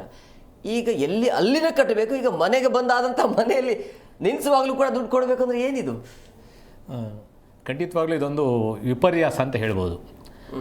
ಇದನ್ನು ಸರ್ಕಾರ ಇದ್ರ ಬಗ್ಗೆ ಓಪನ್ ಆಗಿ ಹೇಳಿಲ್ಲ. ಎಲ್ಲೂ ನನಗೆ ತಿಳಿದ ಮಟ್ಟಿಗೆ ಸರ್ಕಾರ ನೇರವಾಗಿ ಎಲ್ಲೂ ಹೇಳಿಲ್ಲ. ಇಲ್ಲಿ ಪತ್ರಿಕೆಗಳಿರ್ಬೋದು, ಮಾಧ್ಯಮಗಳಿರ್ಬೋದು ಅಥವಾ ಸೋಷಿಯಲ್ ಮೀಡಿಯಾಗಳ ಮುಖಾಂತರ ಅಷ್ಟೇ ಇದು ಚರ್ಚೆ ಆಗ್ತದೆ. ಅಂದರೆ ಹೊಗೆ ಇಲ್ಲದೇ ಅಲ್ಲ, ಬೆಂಕಿ ಇಲ್ಲದೇ ಹೊಗೆ ಆಡೋದಕ್ಕೆ ಸಾಧ್ಯ ಇಲ್ಲ. ಅಂದರೆ ಸರ್ಕಾರ ಏನು ಮಾಡ್ತಾ ಇರ್ಬೋದು ಅಂದರೆ, ಫಸ್ಟು ಇದು ಸಾರ್ವಜನಿಕರ ವಲಯದಲ್ಲಿ ಒಂದಿಷ್ಟು ಬೆಂಕಿ ಹತ್ತಿಸಿ ಬಿಟ್ಟು ಏನು ರಿಯಾಕ್ಷನ್ ಬರ್ಬೋದು, ನಾವು ಸುಲಭವಾಗಿ ಜನಗಳಿಗೆ ಟೋಪಿ ಹಾಕ್ಬೋದಾ ಇಲ್ವಾ ಅನ್ನೋದನ್ನ ಅವರೇನು ಚೆಕ್ಮೇಟ್ ಕೊಡ್ತಾ ಇರೋಂಗೆ ಕಾಣಿಸ್ತಾ ಇದೆ. ಒಟ್ಟಾರೆ ಏನಿದೆಯಲ್ಲ, ಈ ಪಾರ್ಕಿಂಗ್ ಶುಲ್ಕ ಅನ್ನೋದು ಏನು ಖಾಸಗಿ ಏರಿಯಾಗಳಲ್ಲಿ, ಮನೆಗಳಲ್ಲಿ ಮಾಡ್ತಕ್ಕಂಥ ಆಲೋಚನೆಗಳಿದ್ರೆ ಖಂಡಿತವಾಗ್ಲೂ ಇದಕ್ಕಿಂತ ನೀಚವಾದ ಕೆಲಸ ಯಾವುದೇ ಸರ್ಕಾರ ಇರ್ಬೋದು. ನಮಗೆ ಯಾವ ಸರ್ಕಾರದ ಬಗ್ಗೆ ನಮಗೆ ಇದಿಲ್ಲ, ಯಾವ ಸರ್ಕಾರ ಮಾಡಿದ್ರೂ ಕೂಡ ಅದು ನೀಚ ಕೆಲಸನೇ ಅಂತ ಹೇಳ್ತೀನಿ. ಇದ್ರ ಬಗ್ಗೆ ಖಂಡಿತವಾಗ್ಲೂ ಇದು ಒಳ್ಳೆಯ ಟಾಪಿಕ್ಕು ಇದನ್ನು, ಯಾಕೆಂದರೆ ಇದು ಎಲ್ಲರಿಗೂ ಎಲ್ಲ ಸಾರ್ವಜನಿಕರಿಗೂ ಸಂಬಂಧಪಟ್ಟಿದ್ದು. ಇವತ್ತು ಬೆಂಗಳೂರು ನಾವು ಏನು ನಿರ್ಮಾಣ ಆಗಿದೆಯಲ್ಲ, ಇಲ್ಲಿ ಯಾರು ಇಲ್ಲಿ ಪಾಪ್ಯುಲೇಷನ್ ಹೊರಗಡೆಯಿಂದ ಬರುತ್ತೆ, ವೆಹಿಕಲ್ಸ್ ಬರುತ್ತೆ, ಇಲ್ಲಿ ಶಾಶ್ವತವಾಗಿರ್ತಕ್ಕಂಥವ್ರು ಇದ್ದಾರೆ. ಯಾವ ಆಧಾರದ ಮೇಲೆ ನೀವು ಪಾರ್ಕಿಂಗ್ ಚಾರ್ಜನ್ನು ಫಿಕ್ಸ್ ಮಾಡ್ತೀರಿ? ಇಲ್ಲಿ ಸರ್ಕಾರಿ ವಲಯ ಇದೆ, ಖಾಸಗಿ ವಲಯ ಇದೆ, ವೆಹಿಕಲ್ಸು ಎಲ್ಲರಿಗೂ ಸಂಬಂಧಪಟ್ಟಂಥವು ಬೇರೆ ಬೇರೆ ಕ್ಷೇತ್ರಗಳಿಗೆ ಇರುತ್ತೆ. ಇಲ್ಲಿ ಸಾರ್ವಜನಿಕ ಸಾಗಾಣಿಕೆ ವಾಹನಗಳಿರ್ಬೋದು. ಮೊದಲು ನಾವು ಸಾರ್ವಜನಿಕರುಗಳಿಗೆ ಸವಲತ್ತನ್ನು ಕೊಟ್ಟು, ಸವಲತ್ತು ಕೊಟ್ಬಿಟ್ಟು ನಾವು ಕೇಳಬೇಕು, ನೀವು ಪಾರ್ಕಿಂಗಿನ ಒಂದು ಕಾನ್ಸೆಪ್ಟೇ ಇಲ್ಲ. ಯಾವುದೇ ಒಂದು ಮನೆ ಕಟ್ಟಡ ಕಟ್ಟುವಾಗಿಂದ ಹಿಡಿದು ಇವತ್ತು ಸಾರ್ವಜನಿಕ ಸೇವಾ ವಾಹನಗಳೇನಿದಾವಲ್ಲ, ಲಾರಿ, ಬಸ್ಸು, ಟ್ಯಾಕ್ಸಿ, ಇದಕ್ಕೆ ಬೇಕಾದಂಥ ಇನ್ಫ್ರಾಸ್ಟ್ರಕ್ಚರ್ಸ್ನ ಎಲ್ಲೂ ಕೊಟ್ಟೇ ಇಲ್ಲ. ಮತ್ತು ನೀವು ಎಲ್ಲಿ ನಿಲ್ಲಿಸ್ಬೇಕು? ಮತ್ತು ಅವ್ರು ಯಾವಾಗಲೂ 24 hours ರನ್ ಮಾಡ್ತಾ ಇರಬೇಕಾ? ನೀವು ರಚನಾತ್ಮಕವಾಗಿ ಬೇಕಾದಂಥ ಆ ರಚನೆಗಳನ್ನೇ ಮಾಡಿಲ್ಲ ಅಂದರೆ, ನೀವು ಏಕಾಏಕಿ ನಾವು ನಿಲ್ಲಿಸೋದಕ್ಕೆ ನಾವು ಚಾರ್ಜ್ ಮಾಡ್ತೀವಿ ಅಂದರೆ, ಫಸ್ಟು ನೀವು ಎಲ್ಲಿ ನಿಲ್ಲಿಸ್ಬೇಕು ಅನ್ನೋದನ್ನ ನೀವೆಲ್ಲಿ ತೋರಿಸಿದ್ದೀರಿ? ನೀವು ತೋರಿಸೇ ಇಲ್ಲ. ನೀವು ಹಾಗಾದ್ರೆ ನಾನು ಎಲ್ಲಿ ನಿಲ್ಲಿಸಿದ್ರೂ ನೀವು ಇದನ್ನು ದುಡ್ಡು ಕೊಡಬೇಕಾ? ಸ್ವಲ್ಪ ಹೊತ್ತು 2 ನಿಮಿಷ ಟ್ರಾಫಿಕ್ ಸಿಗ್ನಲ್ ನಿಂತು ಅದಕ್ಕೂ ಚಾರ್ಜ್ ಹಾಕ್ತೀರಾ? ಇದು ಸ್ಪಷ್ಟತೆ ಏನು ಕೊಟ್ಟಿಲ್ಲ. ನಾವು ನೇರವಾಗಿ ಈಗ ಸರ್ಕಾರ ಹೇಳದೇ ಇಲ್ಲದ್ರಿಂದ ಆದರೂ ಕೂಡ ಚರ್ಚೆ ಆಗಬೇಕು. ಈ ಚರ್ಚೆ ಆಗಿ ಬಿಸಿ ಬಂದ ಸಂದರ್ಭದಲ್ಲಿ ಸರ್ಕಾರ ಇದನ್ನು ಹಾಕಬೇಕಾ ಬೇಡವಾ ಅಂತ ಒಂದು ಚಿಂತನೆಗಳಿಗೆ ಬಂದಿದ್ದಾರೆ. ಈಗ ಅದೇ ನೀವು ಹೇಳಿದಂಗೆ ಜನರ ಅಭಿಪ್ರಾಯ ಏನಿರಬಹುದು ಅನ್ನೋದಕ್ಕೆ ವೇಟಿಂಗ್ ಇರೋದು. ಇದು ಖಂಡಿತವಾಗ್ಲೂ ಇಲ್ಲ. ನಾವು ಒಬ್ಬರು ಸಾರ್ವಜನಿಕರ ಒಂದು ಪ್ರತಿನಿಧಿಯಾಗಿ ನಾವು ಹೇಳ್ತೀವಿ, ಖಂಡಿತವಾಗ್ಲೂ ಇದು ಸೂಕ್ತವಾದಂಥ ವಿಚಾರವನ್ನೆಲ್ಲ ಇದು ಚರ್ಚೆ ಮಾಡೋದಿಲ್ಲ. ಫಸ್ಟ್ ಇವರು ಒಂದು ವೇಳೆ ಯಾವಾಗ ಮಾಡಬೇಕು ಅಂದರೆ, ಜನಗಳಿಗೆ ಈ ಪಾರ್ಕಿಂಗ್ ಅನ್ನೋಕ್ಕ ಒಂದು ಏನಿದಿಲ್ಲ ವ್ಯಾಖ್ಯಾನ, ಇದಕ್ಕೆ ಸವಲತ್ತು ಕೊಡಬೇಕು. ಪಾರ್ಕಿಂಗ್ ಮಾಡಿ ಮೊದಲು. ನೀವು ಪಾರ್ಕಿಂಗೇ ಮಾಡ್ದಲೇ ಮತ್ತು ಎಲ್ಲಿ ನಿಲ್ಲಿಸ್ಕೋಬೇಕು? ಆಕಾಶದಲ್ಲಿ ನಿಲ್ಲಿಸ್ತೀರಿ ಗಾಡಿನ? ಏನು ಇರೋದಿಷ್ಟೇ ಜಾಗ. ನಾವು we have to manage adjustment, coordination, cooperations. ಜನ ಗೋಳಾಡ್ಕೊಂಡು ಹೇಗೋ ಮ್ಯಾನೇಜ್ ಮಾಡ್ಕೊಂಡು ಹೋಗ್ತಾ ಇದ್ದಾರೆ. ಇದಕ್ಕೆ ನೀವು ನೀವು ಪಾರ್ಕಿಂಗ್ ಚಾರ್ಜ್ ಹಾಕಿ, ಫೈನ್ ಹಾಕಿ ಏನಾದರೂ ಜನಗಳು ಗೋಳಂತೂ ತಪ್ಪೋದಿಲ್ಲ, ಅದಿದ್ದೇ ಇರುತ್ತೆ. ನೀವು ದಂಡ ಕಟ್ಟಿದ ತಕ್ಷಣಕ್ಕೆ ಗೋಳೇನು ತಪ್ಪೋದಿಲ್ಲ. ನೀವು ಪಾರ್ಕಿಂಗ್ ಚಾರ್ಜ್ ಮಾಡಿದ ತಕ್ಷಣಕ್ಕೆ ಏನು ತಪ್ಪೋದೇ ಇಲ್ಲ. ಆಗ್ತಕ್ಕಂಥ ಅಷ್ಟೇ ಜನ ಇರುತ್ತೆ, ಅಷ್ಟೇ ಜನಸಂಖ್ಯೆ ಅವ್ರ ದಿನನಿತ್ಯನ ಅವರ ಕೆಲಸ ಕಾರ್ಯಗಳನ್ನ ಮಾಡಲೇಬೇಕು. ರಾತ್ರಿ ನಾವು ಮನೆಗೆ ಹೋಗಲೇಬೇಕು. ಮತ್ತು ಒಂದು ಟ್ರಿಪ್ ಮುಗಿಸ್ಕೊಂಬಂದಂಥ ಗಾಡಿಗಳು ಎಲ್ಲಾದರೂ ಒಂದು ಕಡೆ ಅವು ನಿಲುಗಡೆ ಮಾಡಬೇಕು. ಅವು ನಿಲುಗಡೆಗೆ ಬೇಕಾದಂಥ ಮೂಲಭೂತ ವ್ಯವಸ್ಥೆಗಳನ್ನು ಕಲ್ಪಿಸ್ಬಿಟ್ಟು ನಂತರ ಈ ವಿಚಾರಗಳನ್ನ ಚರ್ಚಿಸಿ ಮಾಡತಕ್ಕಂಥದ್ದು ಸರಿ ಅಂತ ನಮ್ಮ ಅಭಿಪ್ರಾಯ. ರಾಘವೇಂದ್ರ ಅವರೀಗ ಈ ಹಾಡು ಹಗಲೇ ದರೋಡೆಯ ಬಗ್ಗೆ ಏನು ಹೇಳ್ತೀರಿ? ಈ ದುಬಾರಿ ದುನಿಯಾ, ವಿಚಿತ್ರ ದುನಿಯಾ ಇದು. ಎಲ್ಲರಿಗೂ ಶ್ರೀರಾಮನವಮಿಯ ಶುಭಾಶಯಗಳು. ಆ ಶ್ರೀರಾಮನೇ ದರಗಿಳಿದು ಬಂದು ಈ ಸರ್ಕಾರಕ್ಕೆ ಬುದ್ಧಿ ಕೊಡಬೇಕು ಅಂತ ಈ ಮುಖಾಂತರ ಕೇಳ್ಕೊತೇವೆ. ಅಲ್ಲ ರೀ, ಇವತ್ತು ಸರಿಯಾದ BBMP ವ್ಯಾಪ್ತಿಯಲ್ಲಿ, ಮಹಾನಗರ ಪಾಲಿಕೆ ವ್ಯಾಪ್ತಿಯಲ್ಲಿ ಒಂದು ರಸ್ತೆ ಇಲ್ಲ, ಓಡಾಡಲಿಕ್ಕೆ ರಸ್ತೆ ಇಲ್ಲ. ಇನ್ನು ಇವರು ಮನೆ ಮುಂದೆ ಒಬ್ಬ ಮನುಷ್ಯ ತಗೊಂಡಾಗ ಆ ಮನೆಗೆ ಟ್ಯಾಕ್ಸ್ ಕಟ್ಟಿರ್ತಾನೆ, BBMPನೇ ವಸೂಲಿ ಮಾಡುತ್ತೆ. ಈಗ ನಾವೊಂದು ಕಾರ್ ತಗೊಂಡಾಗ ಕಾರನ್ನು ನಮ್ಮ ಪ್ರಾದೇಶಿಕ ಸಾರಿಗೆ ಇಲಾಖೆಯವರು ಇಷ್ಟು ಟ್ಯಾಕ್ಸು ಅಂತ ಕಟ್ಕೊಂಡಿರ್ತಾರೆ, ಅದಕ್ಕೆ ಟ್ಯಾಕ್ಸ್ ಕಟ್ಟಿ ನಾವು ಕಾರ್ ತೊಗೊತೇವೆ. ಈಗ ರಸ್ತೆಯಲ್ಲಿ ಓಡಾಡ್ಬೇಕಾದ್ರೆ ಹೈವೇ ನ್ಯಾಷನಲ್ ಹೈವೇ ಅಂತ ಹೇಳ್ಬಿಟ್ಟು ಮತ್ತೆ ಅದಕ್ಕೊಂದು ಟೋಲ್ ವಸೂಲಿ ಮಾಡ್ತಾರೆ. ಈಗ ಏನು ಕರ್ನಾಟಕ ಸರ್ಕಾರದ ಹೈವೇಗಳು ಅಂತ ಕೇಳೋಗಿ ಅಲ್ಲೊಂದಿಷ್ಟು ಟೋಲ್ ವಸೂಲಿ ಮಾಡ್ತಾರೆ. ಅಂದರೆ ಇವ್ರ ಉದ್ದೇಶ ಏನು? ಕಾರೇ ಯಾರೋ ತಗೋಬಾರ್ದ, ಅಥವಾ ಬೆಂಗಳೂರಲ್ಲಿ ಯಾರು ಮನೆಯೇ ಕಟ್ಟಬಾರ್ದ? ಇದೇ ಥರ ಲುಲ್ಲು ಮಾಲು, ಇನ್ನೊಂದು ಮಾಲು ಅಂತ ಹೇಳ್ಬಿಟ್ಟು ಈಗಂತೂ BDA ಕಾಂಪ್ಲೆಕ್ಸ್ಗಳನ್ನ ಮಾರ್ಕೊಂಡ್ರು. 13 BDA ಕಾಂಪ್ಲೆಕ್ಸಲ್ಲಿ ಒಂದು 7 BDA ಕಾಂಪ್ಲೆಕ್ಸ್ ಮಾರ್ಬಿಟ್ಟಿದ್ದಾರೆ. ಇವರ ಪ್ರಕಾರವಾಗಿ ಯಾರೂ ಕೂಡ ಕಾರ್ಗಳಲ್ಲಿ ಓಡಾಡಬಾರ್ದ, ಕಾರ್ಗಳು ತಗೋಬಾರ್ದ ಬಡವರು ಅನ್ನೋದೊಂದು ಸೃಷ್ಟಿ ಮಾಡುವಂಥ ಇದೊಂದು ಕುತಂತ್ರ ಅನಿಸುತ್ತೆ. ಇವತ್ತು ನೋಡಿ, ಯಾವುದಕ್ಕೆ ರೀ ಉಸಿರಾಡೋ ಗಾಳಿ? ನಾವು ರೂಮಲ್ಲಿ, ನೀವು ಬೆಡ್ರೂಮಲ್ಲಿ ಬಂದಿಲ್ಲ ಅಂತೀರಾ. ಇವತ್ತು ಬೆಡ್ರೂಮಲ್ಲಿ ಗಾಳಿ ತಗೋಬೇಕು ಅಂದರೆ AC ಗೆ ಮತ್ತೆ ಆ ಫ್ಯಾನಿಗೆ ನಾವು ಟ್ಯಾಕ್ಸ್ ಅಲ್ಲ, ಈಗ ಮನೆ ತನಕ ಬಂದಿದಾರಲ್ಲ, ಈಗ ರೋಡ್ ಮೇಲೆ ನಿಲ್ಸಿರುವಂತ ಕಾರಿಗೆ ಪಾರ್ಕಿಂಗ್ಗೆ ಮನೆ ಒಳಗಡೆನೂ ಬಂದ್ಬಿಟ್ಟಾರೆ. ಬೆಡ್ರೂಮ್ ಬರೋಕೆ ಎಷ್ಟೊತ್ತು? ಈಗ ನಾವು ನೀರು ಕುಡಿಬೇಕು, ಒಂದು ಬಾಟ್ಲಿ ತಗೋಬೇಕು ಅಂದ್ರೆ ನೀರಿಗೆ ಸಮೇತ ಟ್ಯಾಕ್ಸು. ಇವತ್ತು ನಾವು ಇಷ್ಟೆಲ್ಲ ಟ್ಯಾಕ್ಸ್ ಕಟ್ತೇವೆ, ಆಯ್ತು ರೀ ಸಂತೋಷ, ನಾವು ಇಷ್ಟು ಟ್ಯಾಕ್ಸ್ ಕಟ್ತೇವಪ್ಪ ಸರ್ಕಾರಕ್ಕೆ, ಆಯ್ತಪ್ಪ ನೀವು ಟ್ಯಾಕ್ಸ್ ತೊಗೊತೀಯ. ಆದರೆ ಈ ಟ್ಯಾಕ್ಸ್ ತಗೊಂಡು ದುಡ್ಡು ಎಲ್ಲಿ ಹೋಗುತ್ತೆ? ಇವತ್ತು ಒಬ್ಬೊಬ್ಬ ಮಿನಿಸ್ಟ್ರುಗಳಲ್ಲಿ ಸಾವಿರಾರು ಕೋಟಿ. ನಮ್ಮ DCM ಅವರು ಇವತ್ತು 2ನೇ ಶ್ರೀಮಂತ ನಮ್ಮ ದೇಶದಲ್ಲಿ. ಎಲ್ಲಿ ಹೋಗುತ್ತೆ ದುಡ್ಡಾಗಾದರೆ? ನಾವು ಕೇಳ್ತಾರೆ. ಯಾಕಂದರೆ ಇವತ್ತು ನಾವು ಅವ್ರನ್ನ ಯಾಕೆ ನಾವು ಫೈಂಡ್ ಔಟ್ ಮಾಡಿ ಮಾತಾಡಬೇಕು ಅಂದರೆ, ಇವತ್ತು ನಗರಾಭಿವೃದ್ಧಿ ಸಚಿವರು ಇವತ್ತು ನಮ್ಮ DK ಶಿವಕುಮಾರ್ ಸಾಹೇಬರು. ಹಾಗಾಗಿ ನಾವು ಅವ್ರ ವಿಷಯ ಮಾತಾಡಲೇಬೇಕಾಗುತ್ತೆ. ಇವತ್ತು ಇಷ್ಟೆಲ್ಲ ಒಂದು ಘಟನೆಗಳು ನಡೀತಾ ಇದೆ. ಸಾಹೇಬ್ರು ಹೇಳಿದರು, ಇಲ್ಲ ಯಾರೂ ಹೇಳಿಲ್ಲ, ಒಬ್ಬ ಸರ್ಕಾರಿ ಪ್ರತಿನಿಧಿಯಾಗಿ ನಮ್ಮ ಏನು ಕಮಿಷನರ್ ಇದ್ದಾರಲ್ಲ, ಏನು ಇವಾಗ ಮಹಾನಗರ ಪಾಲಿಕೆ ಕಮಿಷನರೇ ಇದನ್ನು ವಾಸ್ತವ ಮಾಡಿದ್ದಾರೆ, ಮಾಧ್ಯಮದ ಮುಂದೆ ಹೇಳಿದ್ದಾರೆ, ಈ ಥರ ಹೌದು ನಾನು ಅದನ್ನು ಒಪ್ಕೊತೀನಿ, ನಾನು ಟ್ಯಾಕ್ಸ್ ವಸೂಲು ಮಾಡೋದಕ್ಕೆ ಬದ್ಧವಾಗಿದ್ದಾನೆ ಅಂತ ಕೆಲವೊಂದಿಷ್ಟು ಕಾರಣಗಳು ಕೊಟ್ಟಿದ್ದಾರೆ. ಆ ಮನುಷ್ಯಾಗ ಹೋಗಲಿ, ಇವತ್ತು ಗಾಲ್ ಕ್ಲಬ್ ರೀ, ಅದು BBMP ಜಾಗ, ಎಷ್ಟು ವಸೂಲಿ ಮಾಡ್ತಾರೆ ಟ್ಯಾಕ್ಸ್ನ? ಇವತ್ತು ಹಲವಾರು ಜನ BJP ಇರ್ಬೋದು, ಕಾಂಗ್ರೆಸ್ ಇರ್ಬೋದು, JDS ಇರ್ಬೋದು, ಎಲ್ಲ ಪಕ್ಷದ ಮುಖಂಡರು ಎಷ್ಟೊಂದು ಮಹಾನಗರ ಪಾಲಿಕೆ ಆಸ್ತಿನ ಲೀಜಿ ತಗೊಂಡಿದ್ದಾರೆ. ಎಷ್ಟು ಕಡಿಮೆ ಮೊತ್ತದಲ್ಲಿ, ಏನು ಸಾವಿರಾರು ಕೋಟಿ ಬೆಲೆ ಬಾಳುವಂಥ ಮೊತ್ತದ BBMP ಆಸ್ತಿಗಳನ್ನು ನೀವು ಪುಟ್ಕೋಸಿ ಬರೀ 5 ಲಕ್ಷ 6 ಲಕ್ಷಕ್ಕೆ ನೀವು ಅವರಿಗೆಲ್ಲ ಶ್ರೀಮಂತರಿಗೆ ನೀವು ಬಾಡಿಗೆ ಕೊಟ್ಬಿಟ್ಟು, ಇಲ್ಲಿ ಯಾರೋ ಮಧ್ಯಮ ವರ್ಗದವರು ಸಾಮಾನ್ಯ ಜನಗಳು ಏನೋ ಹೊಟ್ಟೆಪಾಡಿಗೋಸ್ಕರ ಒಂದು ಕ್ಯಾಬ್ ಇಟ್ಕೊಂಡು ಅವನಿಗೆ ಅವರ ಒಂದು ಕುಟುಂಬನ ನಿರ್ವಹಣೆ ಮಾಡೋದಕ್ಕೆ ಯಾವತ್ತೋ ರಾತ್ರಿ ಒಂದು ಹೆಚ್ಚು ಕಮ್ಮಿ ಆಯಿತು, ಯಾರೋ ಊರಲ್ಲಿ ಸತ್ತೋದ್ರು, ಇನ್ನೊಂದಾಯಿತು ಅಂತ ಹೇಳ್ಬಿಟ್ಟು ಯಾವುದೋ ಒಂದು ಅಲ್ಲಿ ಇಲ್ಲಿ ಪುಡಿಗಾಸನ್ನ ಕೂಡಿಟ್ಬಿಟ್ಟು ನೀವು ಕಾರ್ ತಗೊಂಡವರಿಗೆ ಈ ರೀತಿ ಟ್ಯಾಕ್ಸ್ ಹಾಕ್ತೀರಾ. ಅಲ್ಲಿ ಸಾವಿರಾರು ಕೋಟಿ ಲೂಟಿ ಹೊಡಿತಾ ಇದ್ದಾರೆ, ಅದನ್ನು ಹಾಗೆ ಬಿಡ್ತೀರಾ. ಇವತ್ತು ಎಲ್ಲ ಬೆಂಗಳೂರಾದ್ಯಂತ ಒಂದೇ ಟ್ಯಾಕ್ಸ್ ಅಂತೆ. ಆಯ್ತಪ್ಪ, ಇಡೀ ಬೆಂಗಳೂರಾದ್ಯಂತ ಒಂದೇ ರೇಟ್ ಫಿಕ್ಸ್ ಮಾಡಿ ಭೂಮಿಗೆ. ನೀವು MG ರೋಡಲ್ಲೇ ಒಂದೇ ರೇಟ್ ಆಗಲಿ, ನಮ್ಮಲ್ಲಿ ಕಟ್ಟೆ ಕಡೆಯ ಹೊಸೂರು ಬಾರ್ಡ್ರಲ್ಲೂ ಒಂದೇ ರೇಟ್ ಆಗಲಿ, ಅವಾಗ ಒಪ್ಕೋಬೋದು. ಎಲ್ಲರಿಗೂ ಒಂದೇ ರೇಟು ಅಂದರೆ ಹಾಗೆ ಆಮೇಲೆ ಕಾರ್ಗಳಲ್ಲೂ ಇದೆ ಅಪ್ಪ, ಇನೋವಾ ಕಾರ್ ಇದೆ, RD ಕಾರ್ ಇದೆ, ಬೆನ್ಸ್ ಇದೆ, ಏನೇನೋ ಕಾರ್ಗಳಿದ್ದಾವೆ. ಆ ಕಾರದ ಪ್ರಕಾರ ನೀವು ಟ್ಯಾಕ್ಸ್ ಫಿಕ್ಸ್ ಮಾಡಿ, ಯಾಕೆ ಮಾಡಲ್ಲ? ಅಂದರೆ ಇವರು ಏನಾದರೂ ಆಗಲಿ ಬಡವರ ಪರ ಯಾರೂ ಇಲ್ಲ, ಬಡವರ ಪರ ಯಾರೂ ಕೇಳಲ್ಲ, ಧ್ವನಿ ಎತ್ತಲ್ಲ. ಕೇಳಿದರೆ ಅವ್ನು ಯಾರೋ ಒಬ್ಬನು ಕೇಳ್ತಾನ, ಅವನ ಮೇಲೆ ಯಾವುದೋ ಒಂದು ಅಟ್ರಾಸಿಟಿ ಕೇಸ್ ಹಾಕು, ಅವನ ಮೇಲೆ ಒಂದು ಪೋಕ್ಸೋ ಹಾಕು. ಇವರಂತೂ ಹೆಂಗೂ CD ಫ್ಯಾಕ್ಟ್ರಿ ಇಟ್ಕೊಂಡಿದ್ದಾರೆ. ಯಾರೋ ಬಂದರೆ ಯಾರೋ ಅವನು ಹನಿ ಟ್ರಾಪ್ ಮಾಡಿಸು, ಅವನನ್ನು ಮಟ್ಟ ಹಾಕು, ಅವನು ಯಾರೋ ಹೋರಾಟ ಮಾಡ್ತಾನೆ, ಸರ್ಕಾರದ ಬಗ್ಗೆ ಮಾತಾಡ್ತಾನೆ, ನನ್ನ ಬಗ್ಗೆ ಮಾತಾಡ್ತಾನೆ ಅನ್ನೋ ಒಂದು ಧೋರಣೆಯಲ್ಲೇ ಇವತ್ತು ಸರ್ಕಾರಗಳಾಗಿದೆ. ಜನಸಾಮಾನ್ಯರು ಎಚ್ಚೆತ್ಕೋಬೇಕ್ರಿ. ಇವತ್ತು ಎಲ್ಲಿಗೆ ಹೋಗ್ತಾ ಇದೆ, ನಾವು ಏನು ಮಾಡ್ತಾ ಇರಬೇಕು? ಇವತ್ತು ಇಷ್ಟು ಟ್ಯಾಕ್ಸ್ ವಸೂಲಿ ಮಾಡ್ತಿರ್ರಿ, ಇಷ್ಟು ಟ್ಯಾಕ್ಸ್ ವಸೂಲಿ ಮಾಡಿ ಒಂದು ಸರ್ಕಾರಿ ಶಾಲೆಯಲ್ಲಿ ಒಂದು ಸೌಲಭ್ಯ ಇಲ್ಲ. ನಮ್ಮ ಸರ್ಕಾರಿ ಶಾಲೆಯಲ್ಲಿ ಓದೋಂಥ ಬಡ ಮಕ್ಕಳಿಗೆ ಸರಿಯಾದ ಪಠ್ಯಪುಸ್ತಕಗಳಿಲ್ಲ, ಒಂದು ಬಟ್ಟೆಗಳಿಲ್ಲ, ಒಂದು ಶೂ ಇಲ್ಲ. ಅದೇ ನೀವು ಇದೇ ನಮ್ಮ ದುಡ್ಡನ್ನ ತೊಗೊಂಡು ಖಾಸಗಿ ಶಾಲೆಯಲ್ಲಿ ಎಲ್ಲ ವ್ಯವಸ್ಥೆಗಳಿರುತ್ತೆ. ಒಂದು ಶಿಕ್ಷಣ ಫ್ರೀ ಕೊಡಲಿ, ಟ್ಯಾಕ್ಸ್ ತೊಗೊತೀನಪ್ಪ, ಇನ್ನೂ 10% ಮಾಡು, ಶಿಕ್ಷಣ ಫ್ರೀ ಕೊಡು. ಇವತ್ತು ಆರೋಗ್ಯ ಸಮಸ್ಯೆ ರೀ, ಆರೋಗ್ಯ ಯಾರೋ ನಮ್ಮಲ್ಲಿ ಒಬ್ಬ ಎಂಪ್ಲಾಯಿ ಇವತ್ತು ಮನೆ ಮಠ ಹಾಕ್ಕೊಂಡಿರೋ ತಾಳಿ ಮಾರಿಬಿಟ್ಟು ಇವತ್ತು ಆಸ್ಪತ್ರೆ ಫೀಸ್ ಕಟ್ಟೋವಂಥ ಪರಿಸ್ಥಿತಿ ಬಂದಿದೆ. ಗಂಡಗೆ ಹುಷಾರಿಲ್ಲ ಅಂದರೆ ಹೆಂಡತಿಯ ಕಿಡ್ನಿ ಮಾರಿಬಿಟ್ಟು ಇವತ್ತು ಆಸ್ಪತ್ರೆ ಬಿಲ್ ಕೊಡೋವಂಥ ಪರಿಸ್ಥಿತಿ ಬಂದಿದೆ. ಇದಕ್ಕೆಲ್ಲ ಯಾರು ಕಾರಣ? ಈ ಮುಟ್ಟಾಳ ಸರ್ಕಾರಗಳ ತಾನೇ. ಇವ್ರು ಮಾಡೋ ಟ್ಯಾಕ್ಸ್ ದುಡ್ಡು ಎಲ್ಲಿಗೆ ಹೋಗ್ತಾ ಇದೆ? ಆಯಿತು, ಪೂರ್ತಿ ಆರೋಗ್ಯ, ಏನು ಆರೋಗ್ಯ ಇದೆ ಆರೋಗ್ಯನ ಫ್ರೀ ಮಾಡಿ, ಶಿಕ್ಷಣ ಫ್ರೀ ಮಾಡಿ, ನಿಮಗೆ ರೈತರಿಗೆ ಪಂಪ್ ಸೆಟ್ಗಳಲ್ಲಿ ಕೊಡುವಂಥ ಕರೆಂಟನ್ನು, ಆಮೇಲೆ ಅವ್ರಿಗೆ ನೀರಾವರಿ ವ್ಯವಸ್ಥೆ ಮಾಡಿ, ಸಾಲನ ಸರ್ಕಾರಕ್ಕೆ ಸಾಲ ಕೊಡ್ತಾರೆ ಅವ್ರು, ನೀವೇನು ಸಾಲ ಮನ್ನಾ ಮಾಡಬೇಕಾಗಿಲ್ಲ.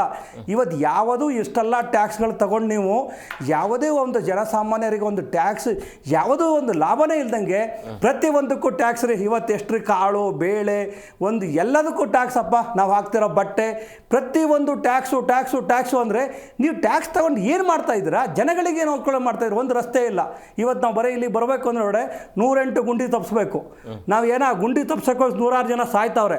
ಎಲ್ಲಿದೆ ಇದು? ಹಾಗಾದರೆ ಇನ್ನೇನು ಮಾಡ್ಬೇಕು ನಾವು? ಇದನ್ನು ಈ ಪ್ರಶ್ನೆ ಮಾಡೋವಂಥರೇ ಇಲ್ಲ. ಇವತ್ತು ವಿರೋಧ ಪಕ್ಷದವರು ನಾವೇನೋ ಮಾಡ್ತೇವೆ, ಯಾರೋ ಒಬ್ಬನ ಸತ್ತೋಗಿದ್ದಕ್ಕೆ ಅವರು ಮಾಡಬೇಕು, ನಾವು ಇಲ್ಲ ಅಂತ ಹೇಳಲ್ಲ. ಆದರೆ ಇವತ್ತು ವಿರೋಧ ಪಕ್ಷಗಳು ಗಟ್ಟಿಯಾಗಿ ಬೆಲೆ ಏರಿಕೆಗಳದ್ದು ಈ ಟ್ಯಾಕ್ಸ್ಗಳನ್ನು ಕೇಳಬೇಕು.